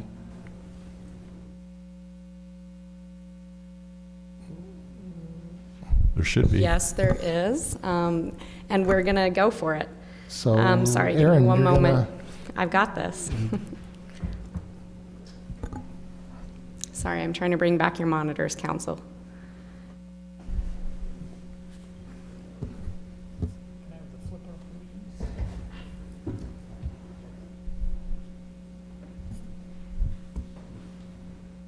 Thank you for your comments, those of you that are leaving. All right, thank you, Mayor and members of the council. As mentioned, this is a request to adopt a resolution authorizing disposal of 12 acres of city-owned property. Oops, wrong way. As we've talked about previously, one of the dilemmas that the city is facing is how to build a park with limited to no funding. The city has about 29 acres of undeveloped parkland, and when I mention the 29 acres, I would qualify by saying 29 acres of active parkland that's been designated for active use, such as sports fields, tot lots, playgrounds, and so forth. We estimate the cost to develop that 29 acres would range between $4 and $8 million, depending on programming. And programming is the improvements to the park. Spring Creek would cost us, which is about 12 acres, would cost us about $2.6 million if we were just to do fields. We also have a need to complete improvements in Beacon Hills Park. As staff and council, we discussed a number of options, and one of the key things that we wanted to do is we wanted to look at ways to try to construct a park without increasing burdens through bonding or tax increase on the residents, and try to do it without sooner than later to provide that amenity to the residents. Spring Creek Park is located here. This is the vicinity map of it. As I mentioned, it's about 12 acres, and surrounded by existing residential uses. The property is about 12 acres in size. It was purchased in October of 2007. It was designated for an athletic complex. Athletic complexes are primary. The purpose is fields for scheduled sporting activities. That could be ball fields, lighted ball fields, soccer fields, and so forth. Because of its location, it's not ideal for an athletic complex. It has poor access, being accessed only by one existing local street, and it's surrounded by existing residential land uses. However, in staff's opinion, it is a good location for a neighborhood park. So the proposal is to sell the Spring Creek land to a developer, and the developer would build a neighborhood park, and the proceeds would go to building the Mountain Ridge Park, which is located just west of Mountain Ridge Junior High. We do have an opportunity, presented with an opportunity to partner with private organizations that will assist in fundraising for the park improvements. We did hold a neighborhood meeting last week or the week before, and came up with a concept plan. You see this has 11 lots. The park is on the south side. It's 2.3 acres. We did try to extend the park boundary as far to the east as we could. This would allow access for residents on the south side to put a gate in or so forth in their fence to access the park. Do realize that this is a concept plan. It may change as potential developers provide a bid for the property. It would remain R140 and meet the requirements of the R140 district. The next steps, assuming the council tonight declares the property surplus, would be to meet with the developers this week, with bids due in December and bid selection in January. I will note that this is the first step in many steps that the council will take. Considering disposing of this property, this does not mean the council will surplus it. For example, if the bids came back and they were insufficient in the council's mind, we would not have to accept the bids. And This just authorizes This us is to just authorized. This is a necessary Doesn't step we have to require. go through to keep going. So With that, happy to answer any questions that you have. Can I ask a quick question? Yes, sir. So I was looking at the resolution R2-1824, which addresses this, and in the second paragraph it says, whereas a petition by property owners in the Highland Hills subdivision has met all the requirements. My apologies. That is a typo. So it should say we can delete that line. Okay. I was just curious. Yep. Nathan, are you going to delete it or put in the right subdivision? Excuse me? Are you going to delete it or put in the right subdivision? Probably. Well, it's a petition. Well, it's not a petition by property owners in Highland there Hills, was no so petition. There isn't. Yeah, So I would think just delete that whereas. Yeah. Okay. Thank you. My apologies for that. Or we could make Highland Hills do a petition. Yes, we just could. to That make would the be awesome. paperwork right. Sure. I'm sure Thanks, they would Brian. trade a petition for a sprinkling system up there. Okay, let's move into public hearing, and then we'll have further discussion from council. I get to do my gavel on public hearing. So we're opening a public hearing for comment on this issue. Is there anyone who would like to comment on it?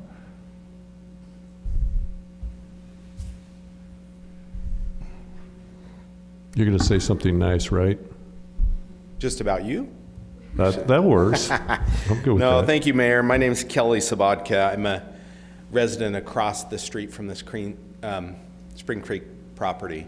First of all, I wanted to thank the City Council. The discussion that I've had with most of the City Council here has been very cooperative in reaching out to us and asking about a compromise to get a park that's finished, but in the same time sell a portion of the land and proceeds helping the city in general. So we've appreciated the cooperation from the City Council in working through this and having a neighborhood meeting as well.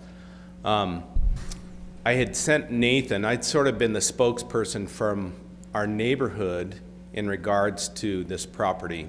And there are some really unique things in regards to this property and the size and shape and the access that's there. And we even had some neighbors come up with some other concepts that in visiting with Nathan would be difficult to accommodate.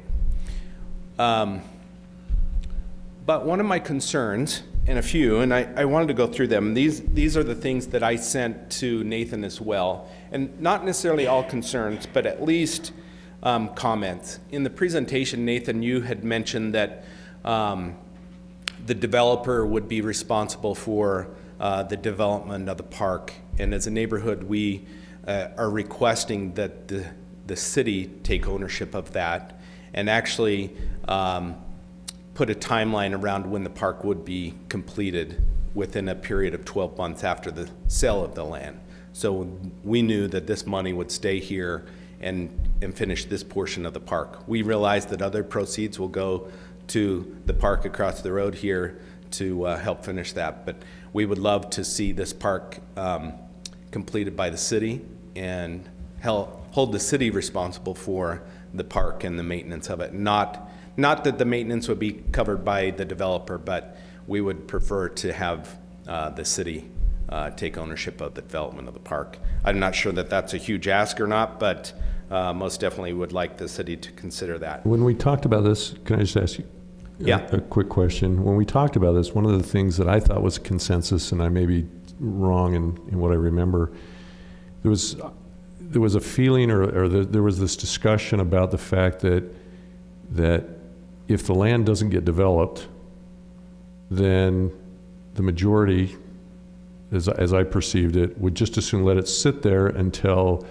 the property begins to be developed. As soon as it begins to be developed, then the park would be put in. And what I'm hearing you say is not the same as what that interpretation was. Brian, I think you're right. I think we could be agreeable to that if a developer did buy it and planned to sit on it for a period of time, that once, I don't know how we could put stipulations around that, but what what we don't want is for the homes to be in and the park get developed for a period of time after that. So we talked a little bit about that and said as soon as the property has, or the subdivision has been platted, is that right? Or recorded. Recorded? No, but I know, but that was kind of a trigger point that we could put in there, that we could say, once it's recorded, then the clock starts. The clock starts for finishing the park, whether they do it or we do it or whatever. Sure. So Brian, I think we could be agreeable to that. You're correct in the fact that we could tie it to the first phase, and they would be required to bond for the subdivision, put up the money, and we don't release that bond until it's 100% complete. So we can do that as part of the stipulations. So I'm not suggesting, I would actually like to suggest that the developer could do it and that we would have a restriction that would force that to happen within that time period, which I think would alleviate the concern you're talking about. But we could easily talk about the other option as well, so that your concern is more to do with getting it done. And I think, and done right. I don't know. I don't know. What we wouldn't want to happen is a developer come in and cut corners and not do it the way that we had anticipated or up to the standards that we would like. And I think we can hold the city a little more accountable to that than a developer. It's fair. So those are the type of things that we would put in purchase contracts, so it was under contractual obligation. Do we put it part of our motion though tonight? Do we need to put that as part of a motion tonight? No, you would do that when you are looking at the bids and approve a bid. So Kelly, would that be satisfactory? I mean, what you're saying is you don't want the development to go in without the park. Right. Yeah. I mean, they could hold off and build the park last thing. You'd like to see the park go in with the first part of the development. Exactly. Right. Yeah, so I would say once the plots are recorded, that would start the time clock for a 12-month period for the park to be done at some point. Obviously, I think the developer would want to see, it's semantics in my mind. The city's going to have the money to build the park, or the developer's going to do it as part of this deal and either deed it back or whatever. Well, in either case, a developer's going to build it. We're not going to build it. We would bid it out to be built. So either way, it'll be done by somebody else, and it'll be under our supervision. I think the city. But that's not what's being discussed tonight. Tonight is just whether to authorize us to sell it. Those are concerns. Raise them, but they'll be addressed later. Right. We were asked to put together concerns, and therefore I'm sharing those. Yes. Appreciate it. All the other concerns, I think, all but one have been addressed in this new rendering that's here, and I do have a couple questions. One is a concern of a few neighbors is the narrowness of this park in its current location, and specifically if these homes, these lots 11, 10, 9, 8, and 7, were able to put fences up. This makes for a very long, narrow park that is probably somewhat dangerous at this point. There's already a stone wall fence on the south side of this park. So I would like to understand what the zoning requirements would be of a fence along these property lines to this park. So your statement was this is dangerous. Help me understand. Well, look at the frontage. There's very little frontage at the park in its current placement on here. So you maybe have maybe 50 feet of frontage that you can actually look down into the park. As I mentioned, there's a cement wall that's probably 8 feet tall fence along the south side of this fence. I just think you're creating you're having only one opening. If you're allowing all these residents that buy these lots to put up fences, a full fence, we're going to have a park that is fenced 3 sides. Are you suggesting to have kind of an open face fence along those lots, and so they can it keeps it open? I'm not suggesting anything. I'm asking the question of are you going to allow residents to put a fence up? And to me, that seems like it creates a park that's somewhat dangerous because you don't have people that can look at the park on a regular basis. Todd, how wide is it in this drawing? And I understand the concept can change, but in this concept drawing, how wide is it? Well, I think part of your statement is you're looking at it of how far they can see in. So I think you're So from Mountain View stating Drive, where the trees are is not visible. You're talking about the space in between those trees? Or you're saying the whole distance It's between about 200 property to feet. property? It's about 200 feet wide. from on the Mountain View Drive portion, 200 feet. But that's from point to point. That's not where any landscaping. So we have Google Maps up and we're actually measuring. It looks like it's a little closer to 250 feet wide at the mouth, and then it narrows up. I just don't know of another park in our city that has 3 sides of the park fenced and only one open. That's a concern. So I'm sharing that concern with you. Also, a question in regards to open space. We've heard for an hour now about the challenge of open space. Does our neighborhood then become part of an open space neighborhood with this park? Okay. Let me see if there are any other things in here that I hadn't addressed that I'd also sent over to Nathan. So the city council should have these.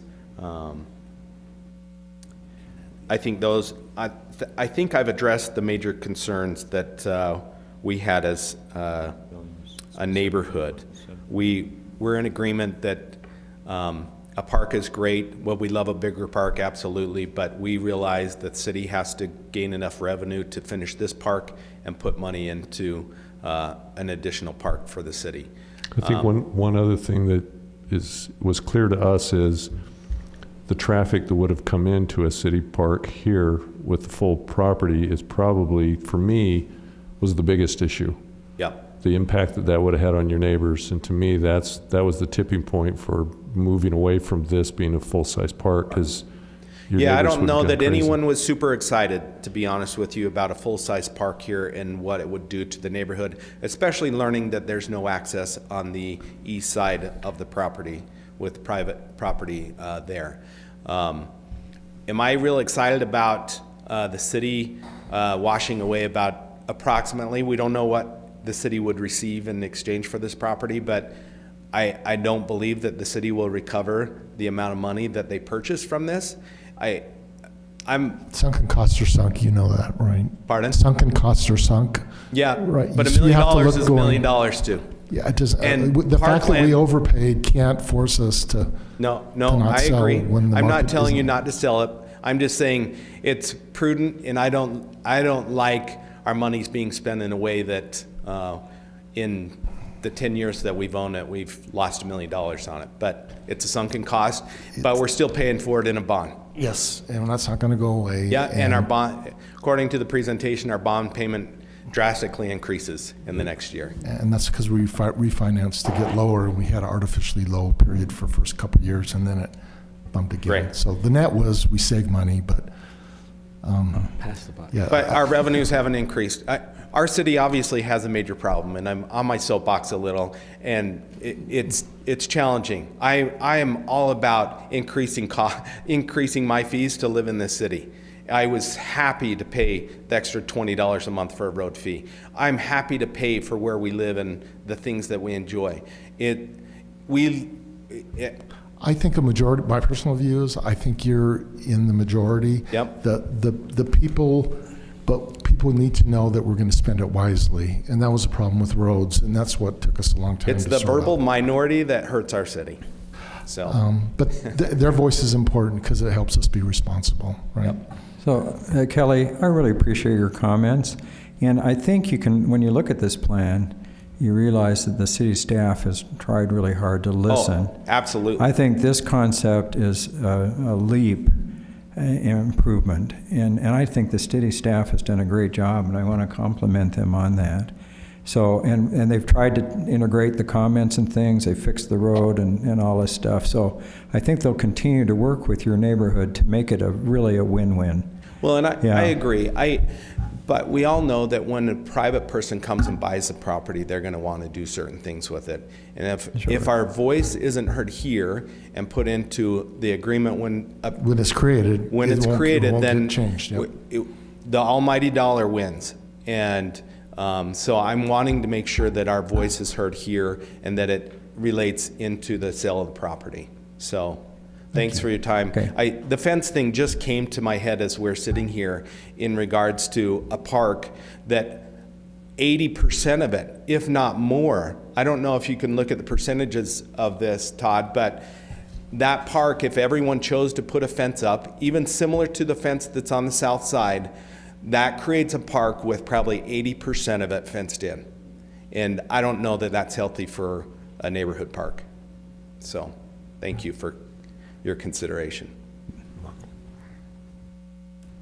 Any other comments? Sure, come on up.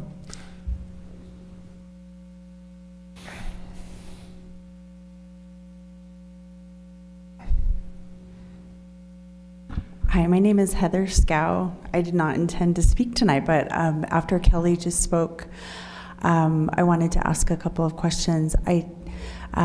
Is this the stage of the game where we need to be able to put into the record for the future, in case this is not the city council that deals with the development of this, as far as the size of the lots? Like, if we would like the size of the lots to be locked in, written in. It's R140, and that has its own constraints, so. But her voice is, if a city council it- in 2 years, when this comes in, she's asking, can we lock something in as part of the purchase agreement that they cannot ask for anything other than R140? Right. Yes, we That's can do that. important to So me. how I envision the purchase agreement going is having a concept by a developer that's actually part of that purchase contract, so we know exactly what we're getting. So it's a stipulation recorded on the title? I don't know if it's on the title or if it's just in the real estate Yeah, but purchase zoning can contract. change. You can put a restriction on the title, on heights, on everything else, that can stay. If we can, then we can look into that, certainly. Okay. Now is the right time to be bringing that up, yes. Okay, that's something that's important to a lot of us in that neighborhood, is to keep it zoned R40. And so if we can write that in, I would really appreciate that. And another thing that was mentioned at our last meeting, which I thought was a great point, was in regards to the park and the specifics of what we would like to have the park look like.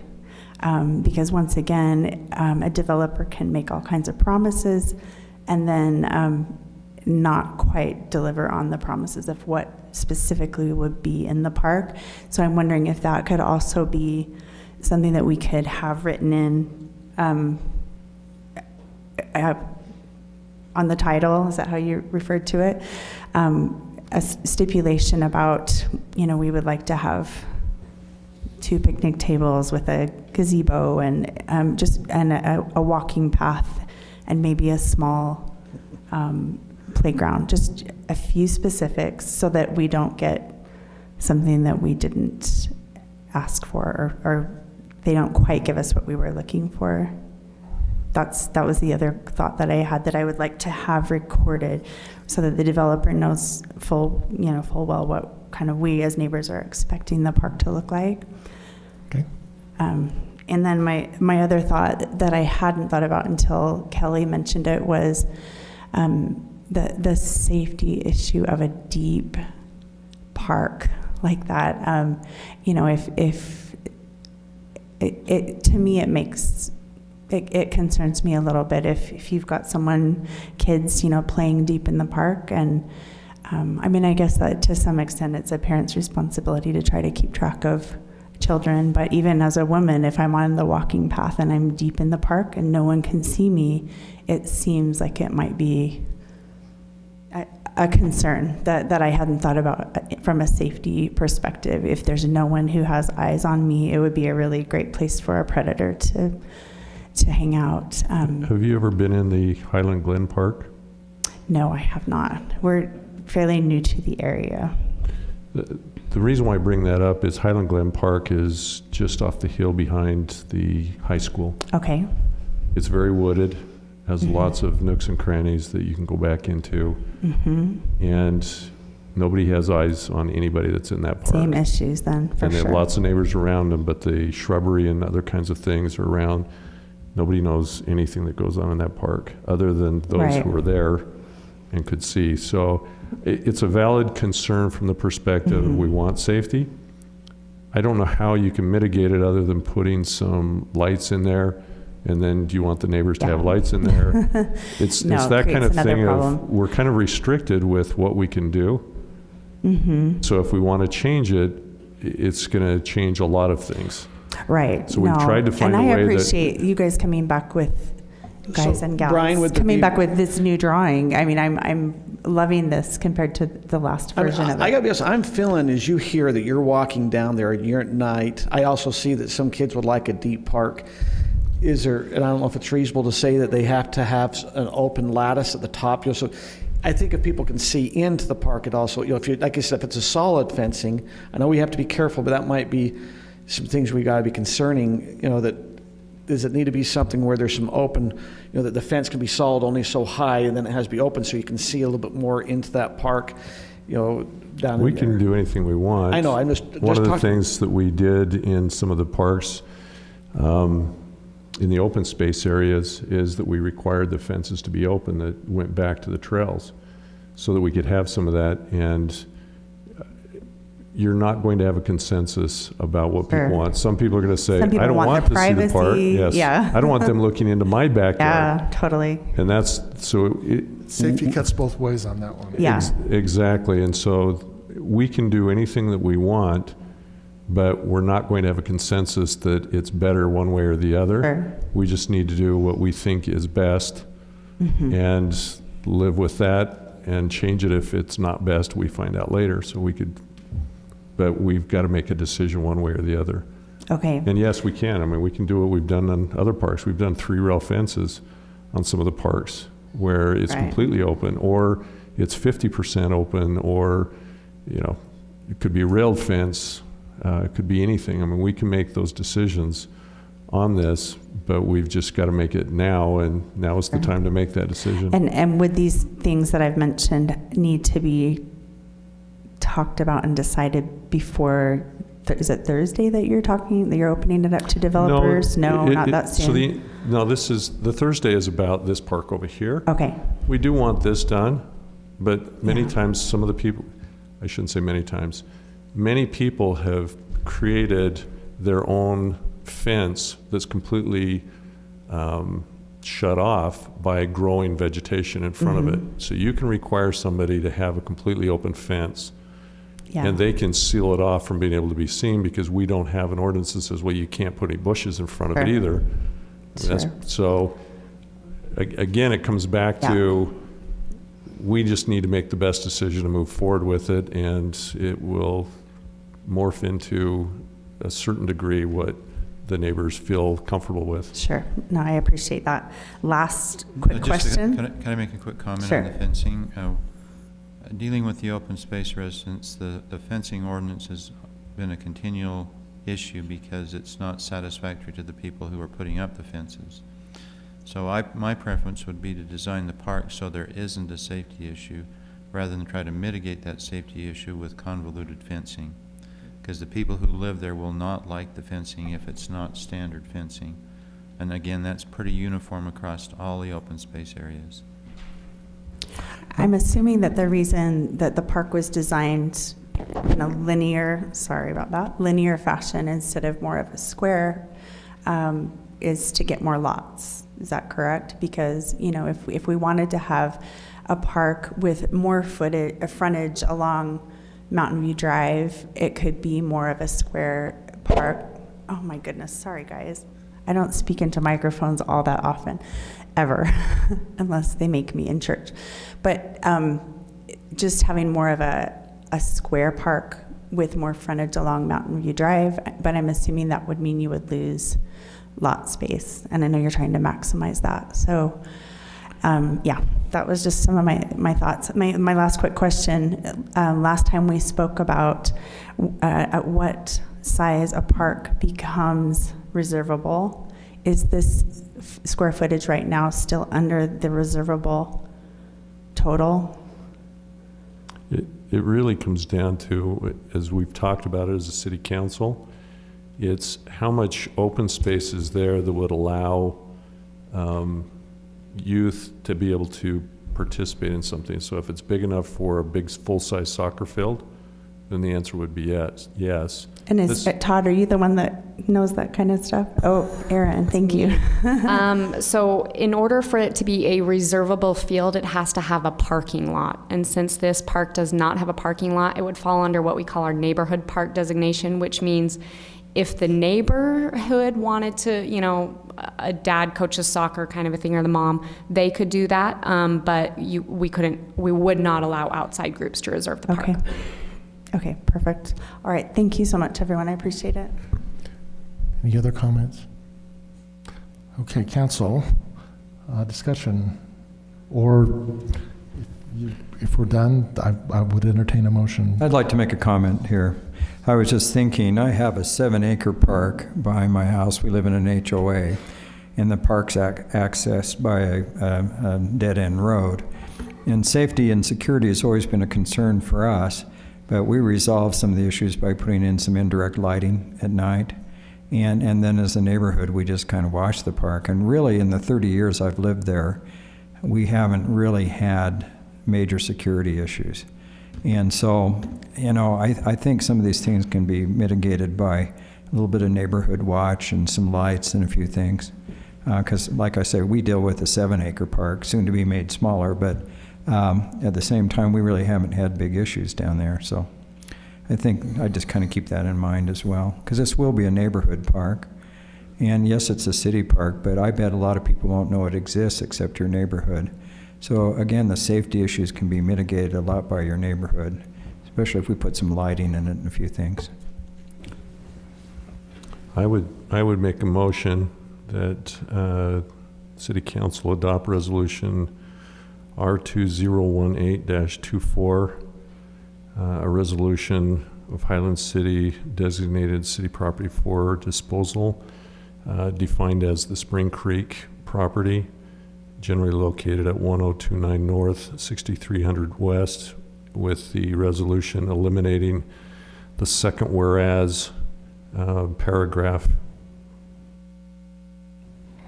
Is there a second? I'll second it, yeah. So seconded by Scott. This has to be roll call, so we'll start with Kurt. Yes. Ed? Yes. Scott? Yes. Brian? Yes. Okay.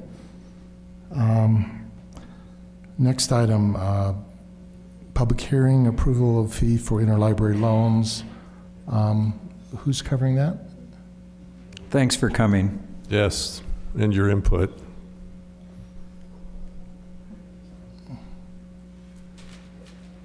Pros?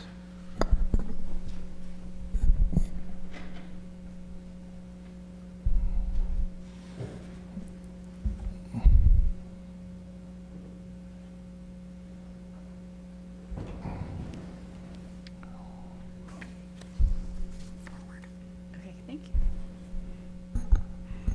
Okay, so I'll try to make this quick.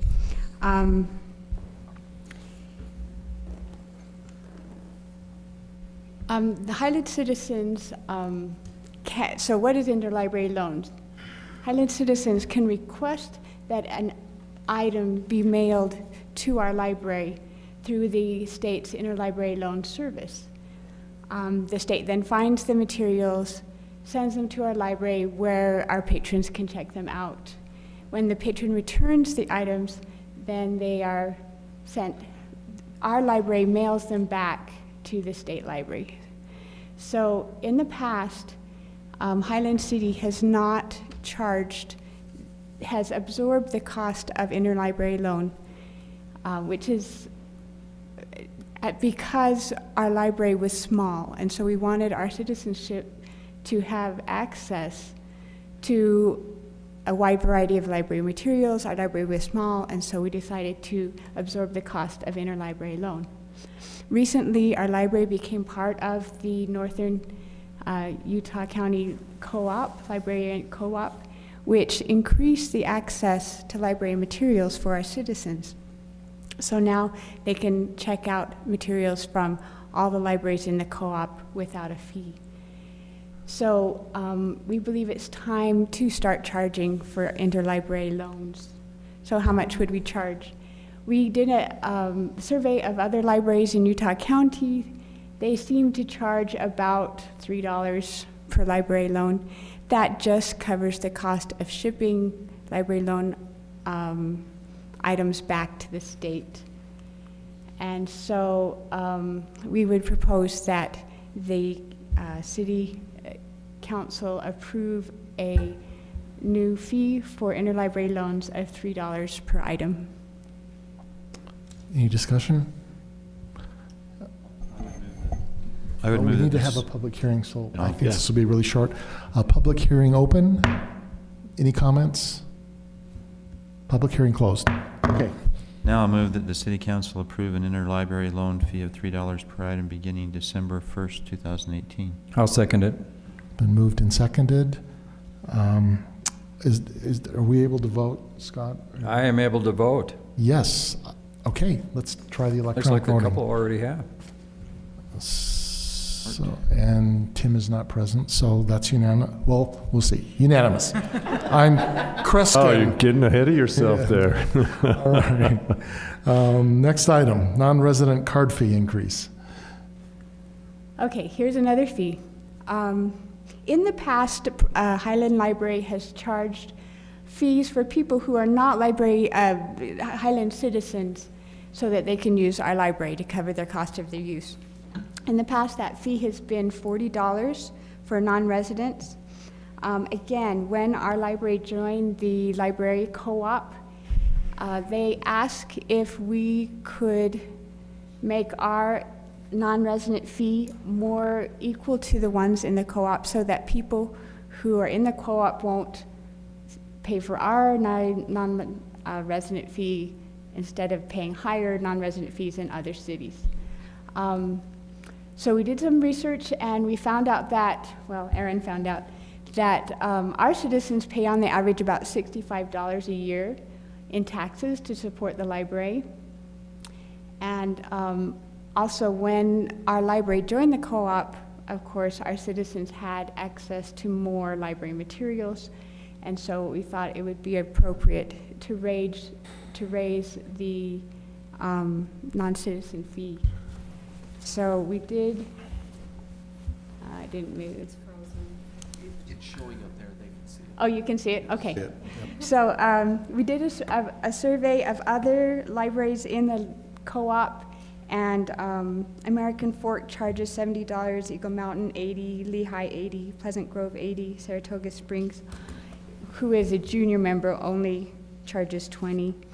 So we thought that it would be appropriate for us to charge a fee of $70 for non-residents to be able to use the Highland Library. Except for one small exception, people, according to the co-op rules, citizens of cities that have a junior co-op member should have a discounted non-resident fee. So we checked with the other libraries in the co-op. There's only one city that is a junior member, that's Saratoga Springs.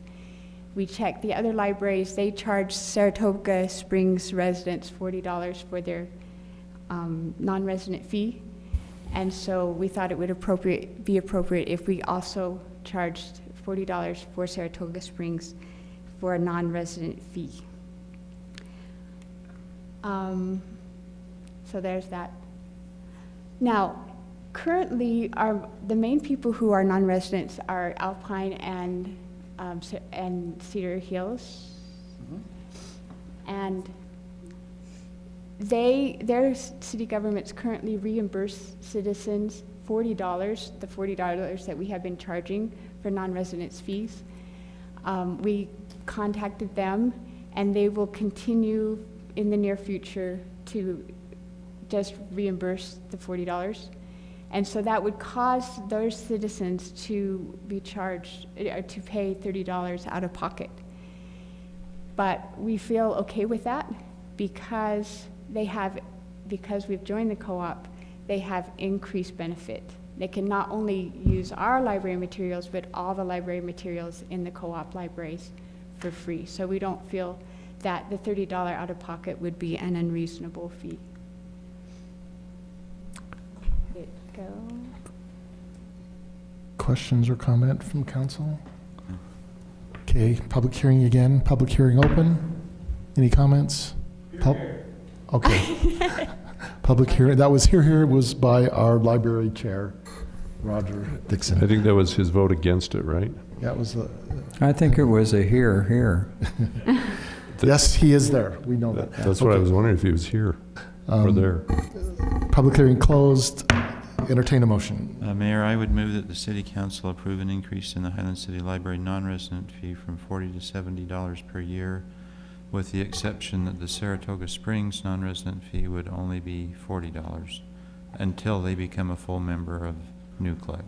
I would clarify that and say that junior Members. NUCLEC members. So Okay. right now Saratoga Springs is the only one, but if there were in a future, it would have the same fee. So I would clarify that to So say not junior. calling them out by city, I- but by status, is what I you're would- saying. Yeah, by Um, status rather than specifically Saratoga Amend Springs. that motion then to change Saratoga Springs to junior members of NUCLEC would be charged $40 non-resident fee. I'm assuming there would be proof of residence to qualify that for that reduced fee. Yes, when they get a non-resident card, we do require proof of residence. Your second? I'll second it. Moved and seconded. Ready to vote. Dang it, Kurt. And let me guess again, and I'll say it'll be unanimous. Betting 100%. I mean, Don't buy stocks based on my tips. Thank you. that's true. So we've made the motion different things, and I seconded. I would like to sit down, though, with Erin at some point and see how she came up with that average. It's on how much the citizens pay for the library. Because in all of my calculations, it's about $1.79 per $100 in property tax paid. I don't think I'm on the low end of the city, but I pay about $54 for the library year. So I'd just be curious to see. So, and Scott's on the Obviously. low end. On mine, I calculated, Scott, when you send it, I'm paying over $100 towards the library. So the $1.79 per 100, looking at the property tax now, it might be higher because you also take in personal property like cars and if you have other things. But so it is interesting. The 62 Yeah. might be your average, but some She residents. said are paying- 65. Yeah, There they're was 65. some change because I'm just sitting down with her. You know, Yeah, I'm just curious. I will- I'll I take will your email 100 you and the- raise it to 110. We'll I take all will you'll give. email council out the calculation, how I did it. all right. We're done with voting items for the night. We do have Mr. Philbott here from Lewis and Young, who's going to give us our final report, or final verbal report before they do the written report to us on our city fund study.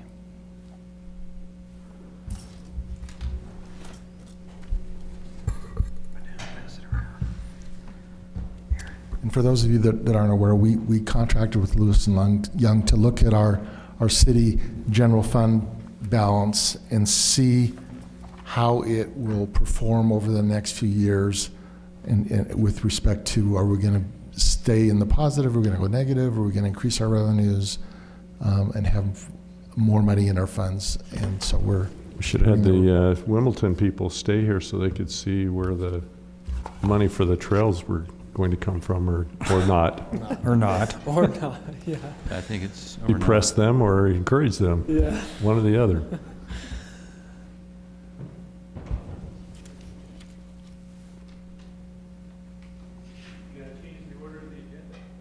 That's true. Alrighty, thank you for having me again. So yeah, we're here to present the findings based on your input from our meeting back in June, I believe, is when we got together last to talk about the general fund. And based on that recommendation, you'd requested that we look at equalizing the proposed operation and maintenance increases as well as the capital increases that were being contemplated. So this model, the primary difference from what we presented previously are those annualized expenses. In addition, I've included the 2019 budget that Gary has prepared. So that's been updated in the model.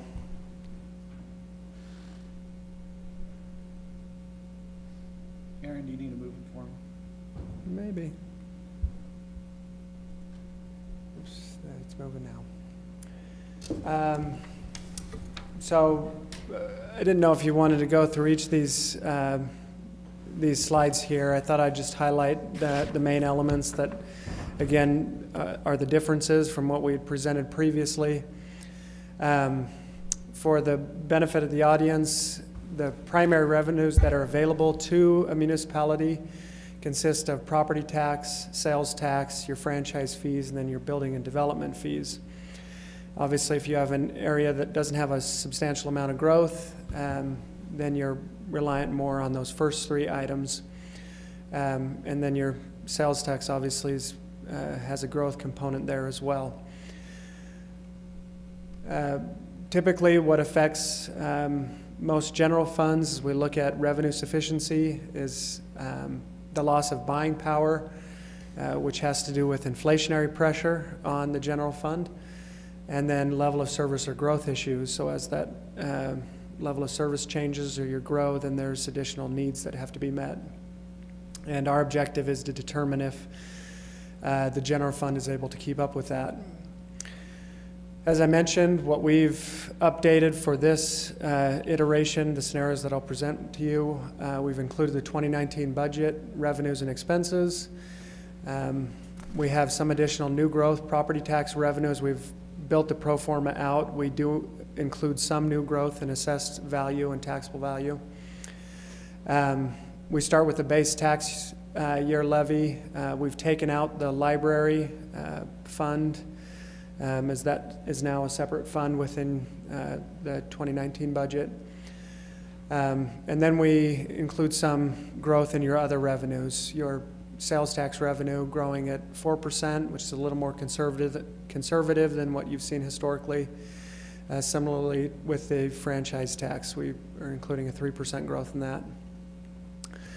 With regards to inflationary pressure, we're assuming salary growth of 3%, benefits at 7%, your public safety expenses at 3%, and general expenses at 3%. We did similar comparisons with regards to historic, trying to ensure that we can capture some of that inflationary pressure. When looking at the pro forma, we typically divide it into these three categories: general operations and maintenance, debt service, and your capital improvements.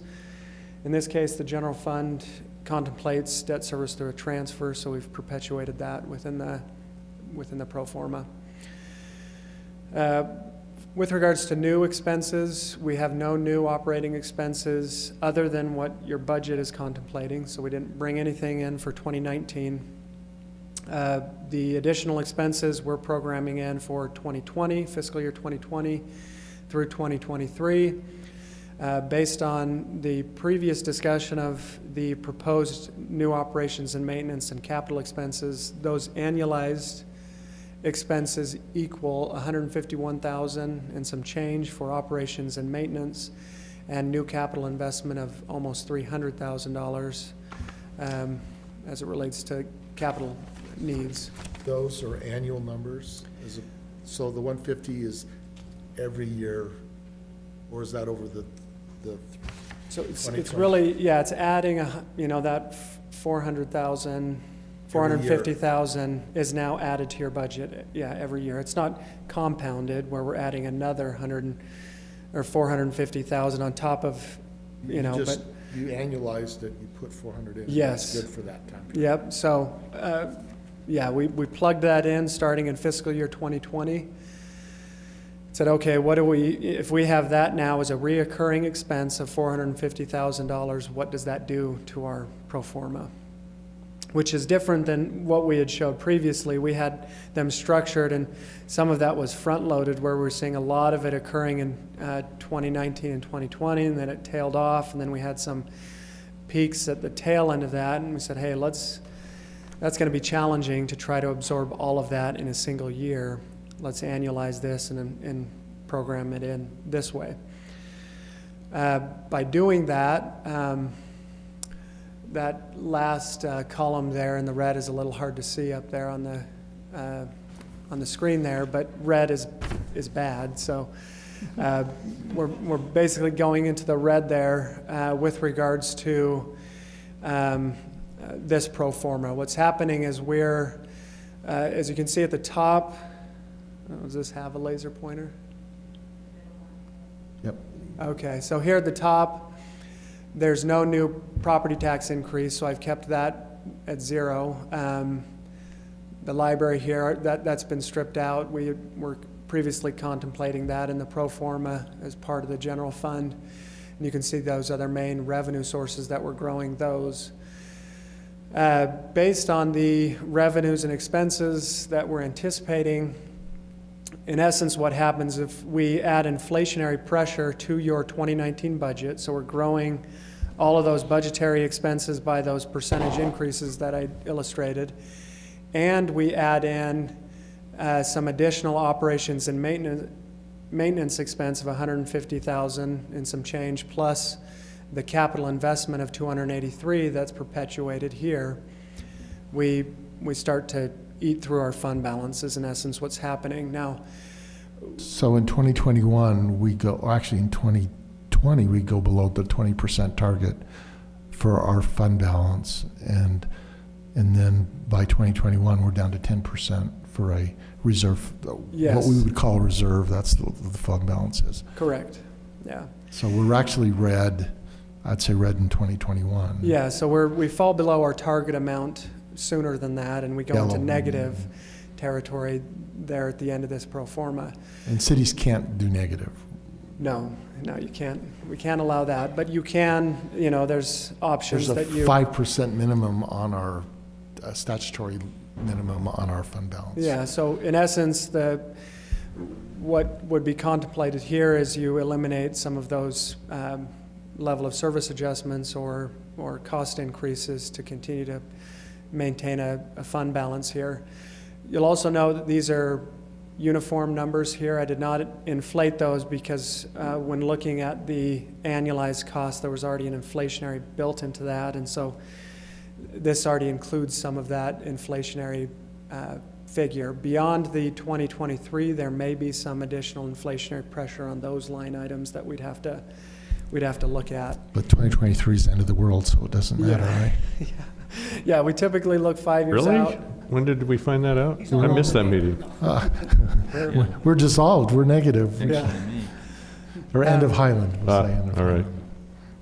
So, and in our previous scenarios, we had, as I mentioned, we had looked at some upfront tax increases. What would we do if we had to push your tax rate up in year one to fund all of that? And there were some big numbers there that we were talking about. Again, annualizing this helps mitigate that so that your tax rate can adjust a little more uniformly over time, which is this next slide. So what I did is looked at setting a target amount at 2023 of reaching the 20% target with an equalized tax increase over time to kind of match that annualized operations and maintenance and capital investment. So if we did a tax increase this year for next year's budget, when we did 12%, we'd have to do that the following year and the following year and the Yes, so following it's year, 12%. If we annualize that, allows us to achieve a 20% within this planning horizon. The challenge with that, as I look beyond the 5-year, is your fund balance may continue to actually get a little bit above that 20% if you don't have inflationary pressure on this capital improvement line item that exceeds this annualized expense here. So Well, the reality is, we got more than enough things we can spend the money on. Exactly. Trails.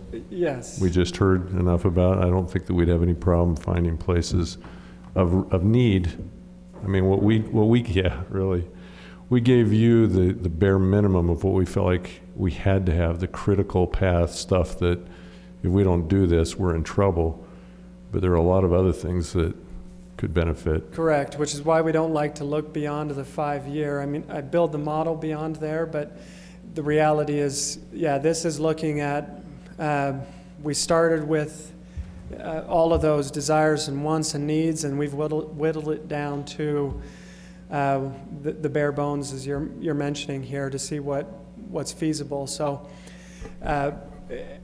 from my perspective, that's at least a positive trajectory, though, that as we do a 12% increase for the next 4 years, that we do see a little bit of dip there, but that it rebounds as we get farther down the pro forma. So that's more of a sustainable approach, as we discussed, as we've annualized those operations and maintenance. What, again, in summary, what it's doing is adding about $283,000 in capital investment and $150,000 of new operational costs within the pro forma that would require that 12% increase. Fred, just a couple of questions. I believe the statutory maximum is 25, so we'll have a difficult time rolling over more than 25 from year to year if we stay within the statutory limitations. My other question is, a target of 20 a realistic target in the municipalities you worked with, or are they more or less in terms of a target? And secondly, we're above our target in 2020. Do we defer that property tax increase to 2021? Can we do that and still maintain our level of reserves where we need it to be maintained? Yes, so if we look at, so your first question with regards to the 20%. The first one was the 25%. We have a statutory limit of 25%. Anything over that, we'd have to essentially spend or reserve Well, for we expenditures. can, if we identify what that money would be used for, we can put it into a capital fund that Right, but exempts us. but that leaves the general fund. And so we No, can't. it doesn't leave the general fund. It does leave the general fund. Does it? Or it's. Gary? I think the law is you've got to move into a capital fund. That's why our resolution last year was to move into capital buildings or capital parks or So capital all I'm roads. saying is we can't carry over more than 25%. It goes into a different fund, and so that has an impact in terms of year-to-year carryover. But the capital fund is what we use for general Larger things expenditures. Larger expenditures that are still general fund expenditures, right? Now, you could not move it over, Ed, if you want to get the auditors mad at you. No, but they are, the That's larger fine. expenses would, if you didn't have the capital fund, would come out of the general fund, correct? Yeah. So I understood. Either way, you'd have to spend it. It has to Right, leave right, the right. general fund. And so And we that have things to spend it on. then that impacts the carryover year to year. And my follow-up question, well, two questions. One is the 20% a industry standard for a target for municipalities? And the third question, if we're exceeding that 20% target through 2020, do we defer that property tax increase to 2021 so we have less impact on the residents? What will that do to the forecast? Will we still stay above water? Yeah, so under that approach, I would assume you'd have to defer. Yes, you could defer a property tax increase, and I'd have to see what that does to the pro forma, and I could check that real quick to see. Because I think given the general sentiment of the residents in Highland, I don't see them buying off on a 12% 3 years in a row, or essentially going forward. That's what you're saying, isn't it? 12% each year, starting in 2021? Correct. I think the city council would be lynched. And you have in your pro forma our new bond payment that happens in 2019, correct? Yes, we've programmed in the debt service. So I'd just like to kind of emphasize the one question that I think Councilman Dennis was saying. I talked to the recently retired city manager for Cottonwood Heights, and they keep their general fund reserve, according to him, at 14 to 16% per year. And I kind of echo the same thing Ed's saying. Do we need to keep a general fund reserve above 20%? I mean, the maximum's 25%. Could we be at 15, 17%? I mean, it's good to have reserves, but if we're going to raise taxes to maintain a reserve, sometimes that's a little hard to explain to people. So some of Yeah. that has to do with, so the reserve is put in place for you to handle unknowns in the future in some cases. So some entities will set a larger reserve and get that 25% if they have some large capital investment that they're anticipating down the road, or some additional investment that they want to make in the future, and so they build up the reserve to the maximum in order to spend that down over time. Some entities like to have the higher reserves for bond ratings, so that, you know, if you go to issue debt at any point in the future, the higher that reserve amount, that looks favorable on your credit worthiness of the city. So I don't know that there's a standard of practice established other than those bookends that the law requires, which is the 5% minimum and the 25% maximum. I have seen entities reach the 25% and keep that in their fund balance to have a full 25%, whereas others will let that drop to 15 to 18%. So St. George also. Unless we start getting a lot of water, we're going to be paying for meters before long, which we don't have programmed into this at all. But But those are the kinds of things that if we have a reserve, we can begin using those funds that we have set aside for those kinds of things and lessen what the impact is going to be. It's not going to cover it all. It's somewhere between $1 and $2 million that's going to come up, and it's going to be hit pretty hard. You're talking about water meters? Water meters for our pressurized irrigation that we don't have. And so to me, That would come out of the general fund? Well, we can have it come out of anywhere we want. It can come out of what we charge on their monthly fee. Well, that's what I was wondering, why it But wouldn't come it's- out of pressurized irrigation. Yeah, so typically your enterprise We funds. don't have that money being set aside there. So the residents are going to pay one way or the other. And I'm just saying, if we have that cash available here, then we could use part of it here and then increase the fees as well. I mean, the problem we have with increasing the fees is it's kind of a one-time hit. It's not ongoing cost. And so raising the fees to cover a one-time cost, you almost have to then bond for it or something like that so that you turn around and repay it over time, and that becomes a consistent payment that makes it easier for the monthly fee. Well, I think you get back to the argument about whether you're raising fees or taxes, because you're raising revenue either way. Right. Yeah. Either way, they're used identically. On that specific issue, I don't want to extend our conversation tonight, but on that specific one, with new homes paying for the meters through impact fees, I would personally just be reticent in saying, oh, we're going to charge you for your meter plus everybody else that doesn't have a meter. We have an open space meeting. I think we need to find a way to have that cost be borne by the residents that don't have meters now, as opposed to everybody. It's a good point. And, maybe we reimburse them or something like that for those who are in there. I mean, there's lots of ways to do that, but I think you're right. I think it wouldn't be fair. Yeah, it is complicated, unfortunately. So, and reserves, when you drop them, that's like one-time money, right? Because the next year, it's not like you get it back. It's just one-time money. It's not like you're saving money year after year when you drop a reserve from 20 to 15%. Which is where capital projects work well, because they only need that one time. Right. Yes, the concept here is, do we have enough reserve, since we're starting off with 28% fund balance estimated end of fiscal year 2019,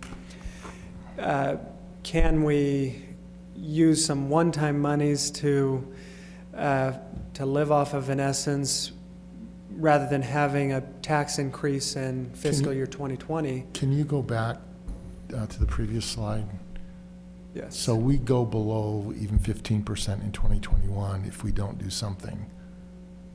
Yes. In 2020. Correct. So what a delay in the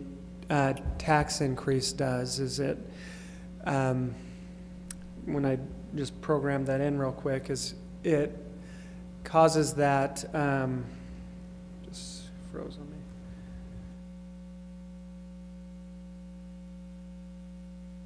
So if I look at doing that 12% increase in year 3 in fiscal year 2021, and then perpetuating it for the next 4 years thereafter, what happens under that approach is the estimated fund balance in 2022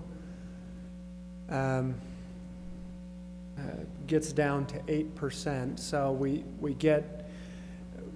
it causes a dip to occur because we lose out on kind of that revenue accumulation in that first year. Right. It causes us to dip under this scenario. Rather than dropping down to 15%, we drop down to potentially 8%, and then it starts to rebound. So it causes a little bit deeper trough there in the analysis, but it doesn't go negative. It drops that 8%. So It would also be interesting to know if we have a more modest increase earlier. In other words, start with maybe 8% rather than 12 and start it a year earlier. Yeah. It'd be nice just to not have as significant as an big impact. of a jump, yeah. And I don't know if 8's the right number or 6. So I set it at 5%, and you know that adds another couple percent, so you're at 11% fund balance in 2022. So probably that, an 8% would get you,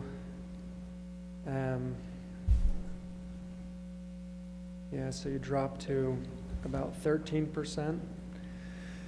So yeah, you could look at, rather than doing an equal, an annualized property tax increase, you can scale that up a little bit and do. Or what you're saying, you move it a year earlier, start raising it before the issue, and so you don't have as big as increase 1 year, you have it So earlier. you're talking about even if we did something in 2019 of 8%, started earlier, so it starts leveling us out. This is 2019. Yeah, We can't Yeah, do that. you can't do do 2020? Yeah, we've missed the deadline for For that, but 2020. Another oddball thing would be, why don't we make it a bigger initial increase and then not do it for a number of years?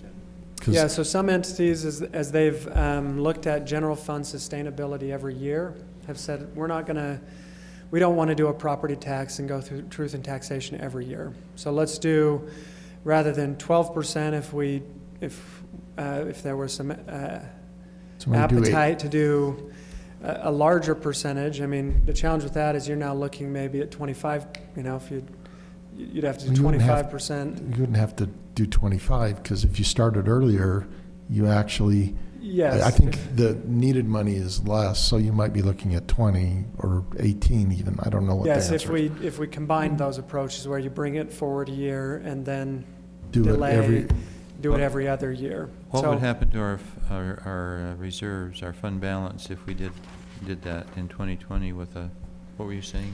I'd just 18 say or try 20? 18 and then wait a couple years, because. Right. I mean, that's more palatable. Yeah, if you're going to raise it, it's going to be painful. We're going to get slammed. But I mean, Yeah. the people that aren't happy about tax increases are going to. But we're talking about just raising the Highland portion, Right. which is down to 13.8%. So 8% of that is like a 1% total property in Yeah, tax so if we increase. went, let's just say, Yeah. easy math, I mean, if- 20%, that's still, you're talking. Less than a 2% total property in tax, and the county's going to do that this year. I mean, they've sent out their cards.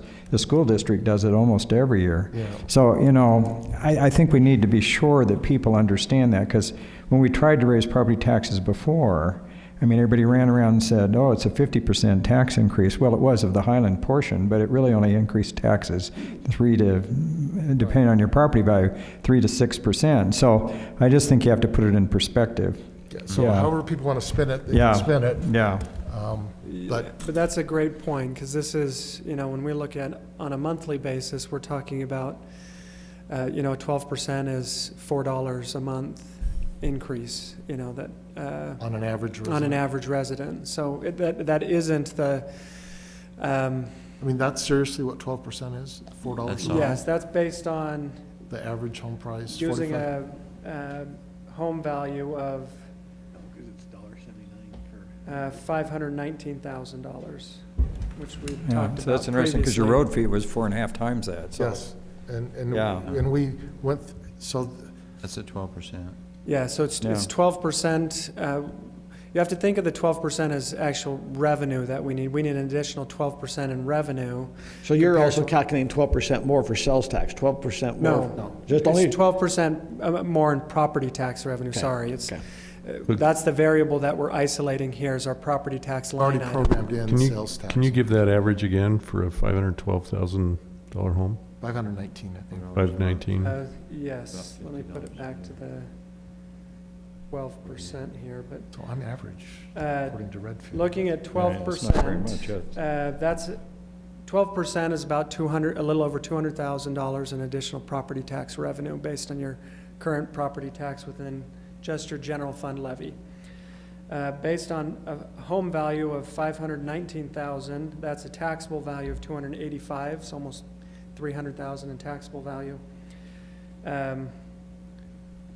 We're looking at generating another $40 a year per average home, which is $3.30 a month.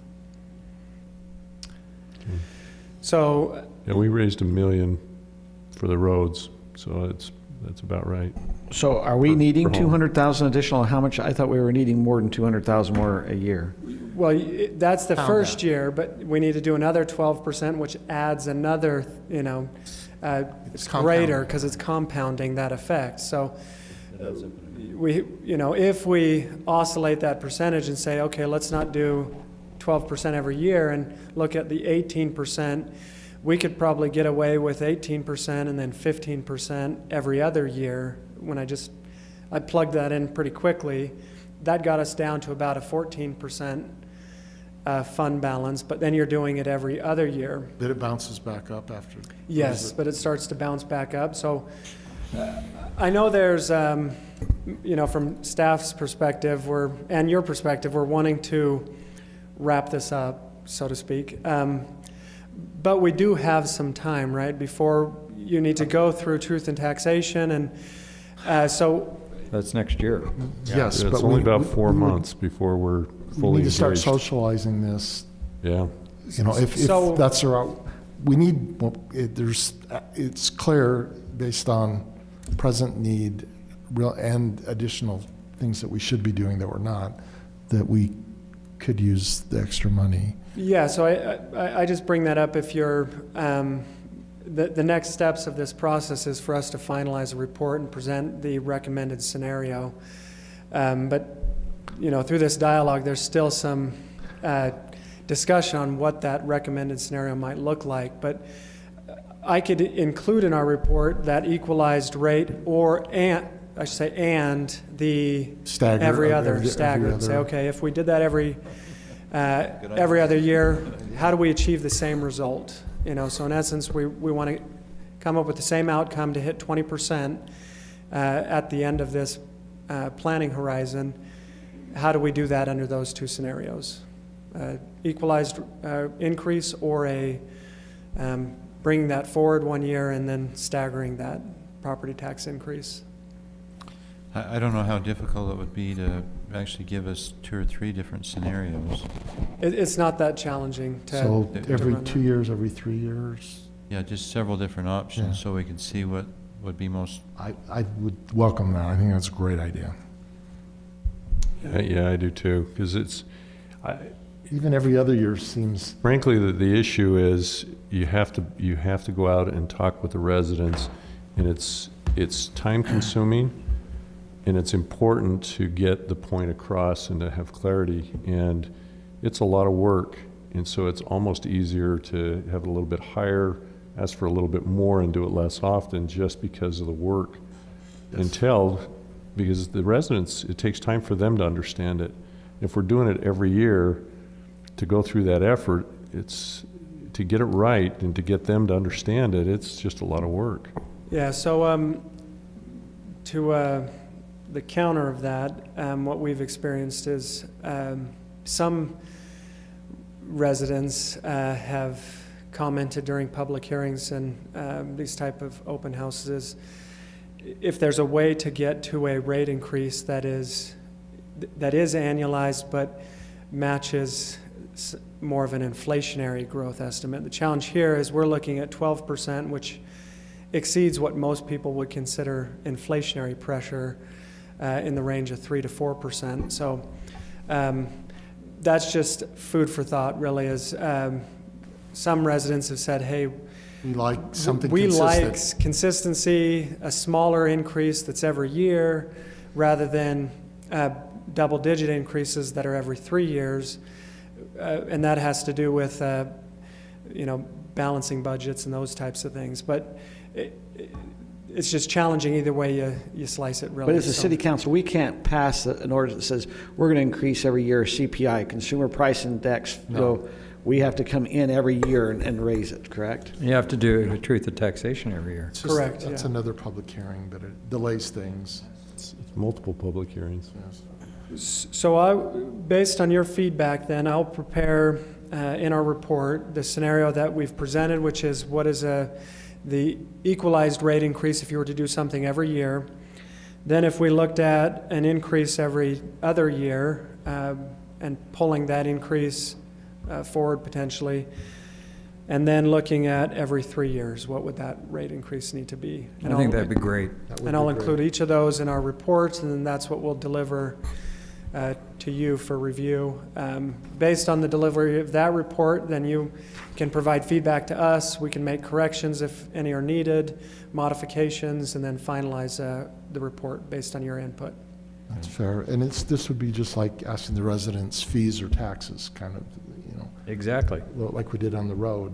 And it was kind of surprising, it's in some ways, that it turned out they wanted fee instead of tax, but that's what they did. So It's about 50-50 on it. it was. I looked at it was Little bit more, 56% wanted fees. Yep. Fred, thanks very much for all your Yes. effort. That was very professional. And I understand you'll be here in the morning. Yes, bright and early. Kicking off the next project. As I was driving here, I was thinking I should have.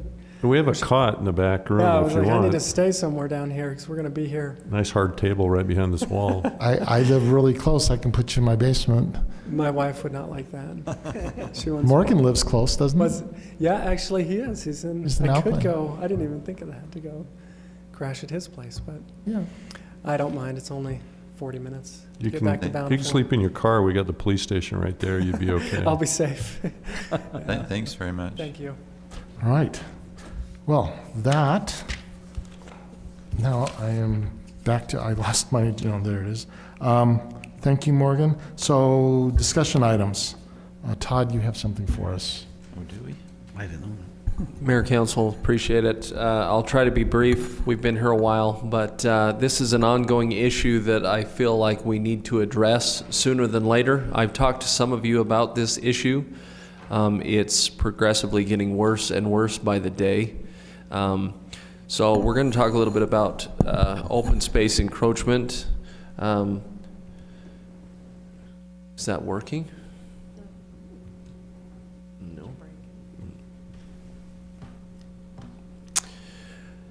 I'd like to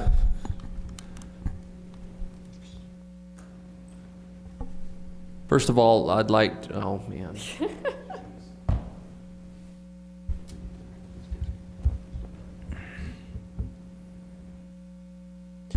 First of all, I'd like to recognize Tara. Tara did a lot of work on this and helped me put together all of the information that we're going to show. This is a map basically showing all of the properties that we have currently found. Tara put a little disclaimer there at the bottom, found 202 properties so far.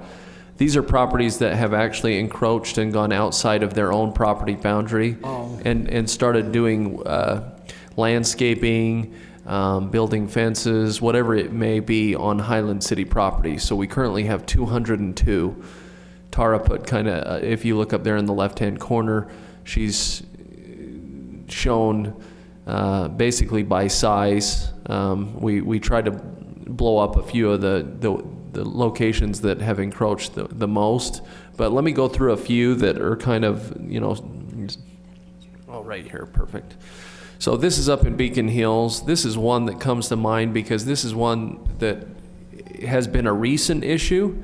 There in the top right-hand corner, you can see we've highlighted what the property actually is. Behind the property, this would be on the west side of the property, the pictures show that they've landscaped, and you can kind of see that they were trenching with the latest aerial, but all of that green is on Highland City property. The reason we bring this one to you very first is because we've actually had complaints. This is an anonymous letter that came from a Highland City resident that was walking on the trail, and they basically told them to get off their property, which is Highland City property. So this is one that they over tripled their landscaping as far as irrigation, but it's probably about almost double their lot size. So this is one that's a problem. This is one that's just down the street, also in Beacon Hills. This is one that's been landscaped for quite some time. I took some of these pictures 2 years ago. In fact, it was longer than that because it was before I worked for the city. And then Tara went out and took a few other pictures. But this is one that I wanted to bring to the council because it has a gazebo, a trampoline, play set, all on Highland City property. Oh, it's working there. Okay. It looks nice. It looks really nice. It gets better, Scott. So, the one of the issues with this one that is a huge problem that I have is that bottom left-hand corner. They actually did some changes to the channel, which now we're getting into engineering concerns, and I'll bring some of that up later. But this is one resident that they actually changed the channel, filled it in a little bit. You can see the head wall right there that goes underneath the bridge. The next one, the one that you see there with the dot on it was the very first one. Since I've been working at Highland, the other ones surrounding it just is a ripple effect and has started to get worse and worse. But you can see quite a bit of landscaping improvements, trampolines, that type of thing down there. So they're plunging into conservation areas, right? The Correct. heavy wooded area. This is actually platted as conservation easement. Yeah, conservation areas. Yep. Yeah, okay. So it's not only Highland City, just open space. This is an actual platted conservation area. This one also same thing. This is where Mercer Hollow goes right down under the road, and they've basically landscaped or done improvements right up to the channel all the way along there.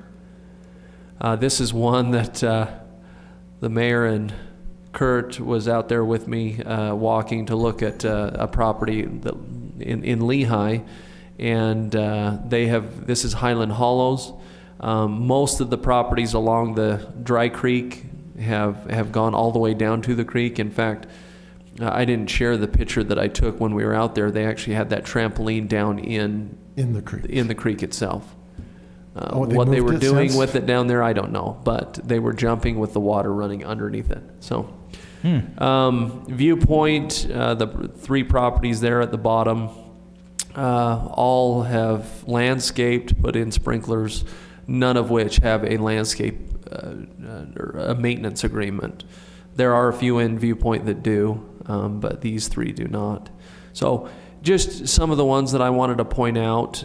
The concerns we have with this, Mayor, Council, my biggest issues from an engineering standpoint are flooding. When they get into the conservation area and start filling in channels, which they have, that one photo on the top right is someone up in Beacon Hills that actually filled in the ditch. They were putting a waterfall in. I had to go up and stop them, have them redo the channel. So that's the biggest issue that I have. Some of the other issues, fire, that picture at the bottom left, or excuse me, bottom right, is somebody putting a fire pit down in the conservation area, just inside the trees. pressure irrigation demand, our system was never designed for people to triple their landscaping, and so they're watering. And it's going to create a cost for all of us to upsize pipes, upsize ponds, because we never anticipated that kind of irrigation. Which is another argument for metering. Correct. Yeah. Correct. Liability, trampolines, play sets on public property, access issues. We have residents that are basically kicking people off. If they injured themselves on that trampoline on our property, we could be sued, right? Correct. If a neighbor. Correct. We are the property owner. Access issues, residents are treating the areas like they're private property and kicking people off of public property. Also, some of these areas that they've landscaped or done something with, we have utilities through there, creating issues for us to access our own utilities. And then last of all, PI usage. These residents are using triple, quadruple the amount of water that they should be, and they're not paying for it because we're basing our usage rates on size of their lot. Recommendations. We've looked at this. I've put letters together. We've looked at several different things. We've never followed through because there's no real one solution that fits all. There's not. So we've tasked Tara to start putting together, categorize what the encroachments are, whether they be in the conservation areas, natural open spaces, utility encumbered properties. There's several different places or scenarios where they have encroached. And so our recommendations, and we're just bringing this to council to get your input, are the conservation areas where we have drainage channels where it was intended to remain as natural as possible for flooding reasons. Our recommendation is to remove the improvements and restore it. It's not going to be cheap, and we're not going to be the favorite people. I can tell you right now that in talking to some of these individuals, this is not going to be something that they're happy with. Natural open space, there are many, many places in the city where we feel like it makes sense to sell it, to give it back. And we will document all of those places where staff feels it's property that really doesn't have a benefit to Highland City residents, and we feel like we can dispose of it. The hope there is to keep whatever revenues that we come up with to landscape things that should be landscaped that never were, and help delineate those natural open spaces that need to remain natural. So that's the hope. And then finally, utility encumbered properties. We would like to get all of those landscaped and maintained where they're not eyesores, that residents feel like it's something that's being maintained and that we can be proud of, but it's something that we need to hold on to. So that's the hope. Now there's going to be scenarios where we have other things come up where we may have to come back with some recommendations, but this is kind of what we have so far. Input. Thank you for spending the time to go through it and identify it, clarify the different issues. I mean, it makes sense that each one is different, but the fact is, if you're building on somebody else's property, that's thievery, and it's pretty black and white. And so, we just need to be firm, but we don't have to be jerks about it, but we got to be firm and go back and take it back. They spent a lot of money putting it up. If they would ask the questions, they wouldn't have spent the money. I don't have any, bad feelings about asking them to fix it when all they had to do is come in and ask, and they didn't even do that. It may have been unintentional, it may have been intentional, but the bottom line is it's the same. This one that I'm showing right here, this was the very first, I believe that this was the very first time that I went out on a site visit as a Highland City resident, as Highland City employee.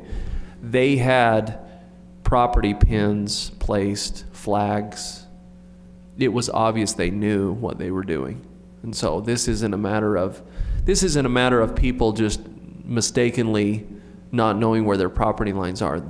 This is blatantly, I'm going to go do it and ask for forgiveness. And the problem is in the last 2 years that I have worked here, it is spiraling out of control. Most of these homes through Beacon Hills have done it in the last 2 years. We need to be able to stop them now.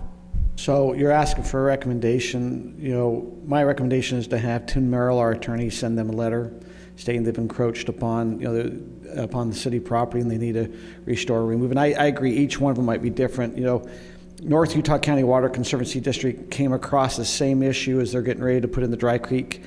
They pretty well told everyone to get off. There were several that went and tried to negotiate. I mean, we probably could be a little more flexible than there. There was no negotiations, and several had to move some structures. You know, there were some things they had to do. Here, I would recommend that we do have an attorney let her go, and then if not, we need to do enforcement. And it is a Class C misdemeanor, what they're doing at a minimum. So let me ask Todd. I don't think there's a good excuse for people doing this, but are some of these areas, could they have maintenance agreements or something and work out something with the city if they weren't blocking channels? Or, I mean, is there some other options besides bringing down the heavy hand? That's why I say I think every situation is different and we can look at them differently.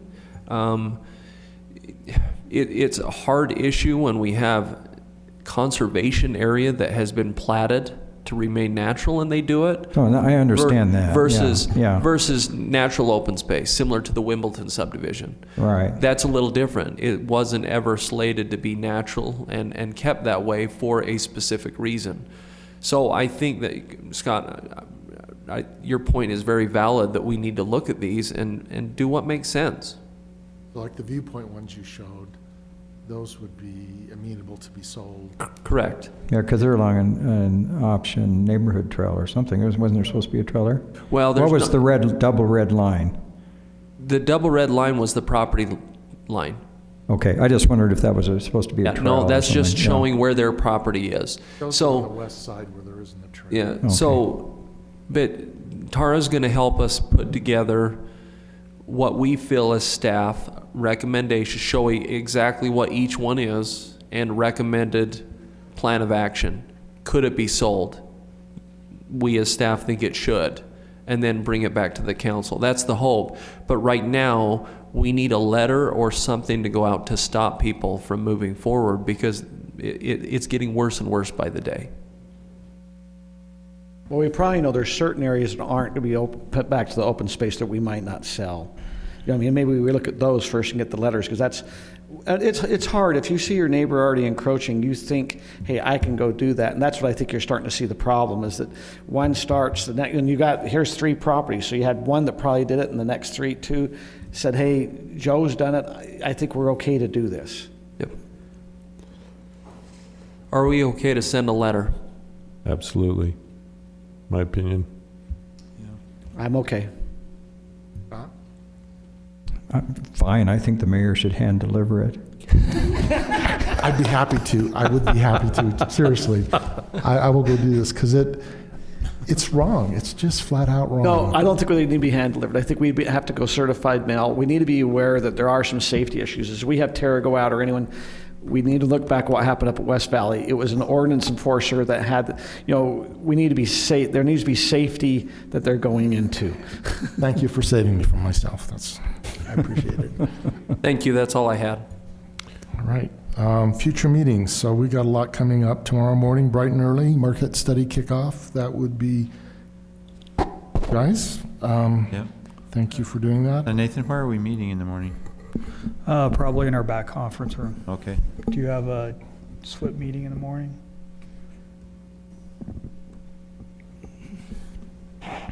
If not, it'll be in this room. Okay. Okay, and then Thursday is the Mountain Ridge Open Park Open House. We also have Lone Peak Public Safety in the morning at 7:30. Thursday, and then there's a USDC board meeting at 10 a.m. And as far as you know, Scott, are they going to make a decision then, or is it possible? That we just- My understanding is that it'll be a public meeting, and I don't know if we're going to make the decision or not, probably. So there's a good chance Yeah. they'll decide Yeah. on a buyer. And then at 3 p.m. on Thursday, we have a meeting with North Utah County Water Conservancy District. Thursday's busy. Thursday's busy. And there's actually one more meeting on Thursday at 6. We have an open space committee meeting for And- anyone who'd like to come and participate. And then I have my meet with the mayor tomorrow at the library at 7. We're not busy. No. I'm going to have a party somewhere just so that we can get somebody else. If we didn't catch them in all these other things, let's just catch them somewhere else. Cindy, do you remember the date for the Christmas party? So if you can let us know if you're attending, that would be great. And then Nathan, you sent something out for Monday, December 3rd about a Yeah, that's, training. sorry, my bad. Now, is that for employees just only? Yes. 'Cause I noticed it was middle I of the day. used the wrong group. Okay. Okay. But you're welcome to attend if you bring pizza. Yeah, if you want to attend, yeah. Okay. Move to adjourn. I'll second that. All in favor? Aye. Aye. You're adjourned. And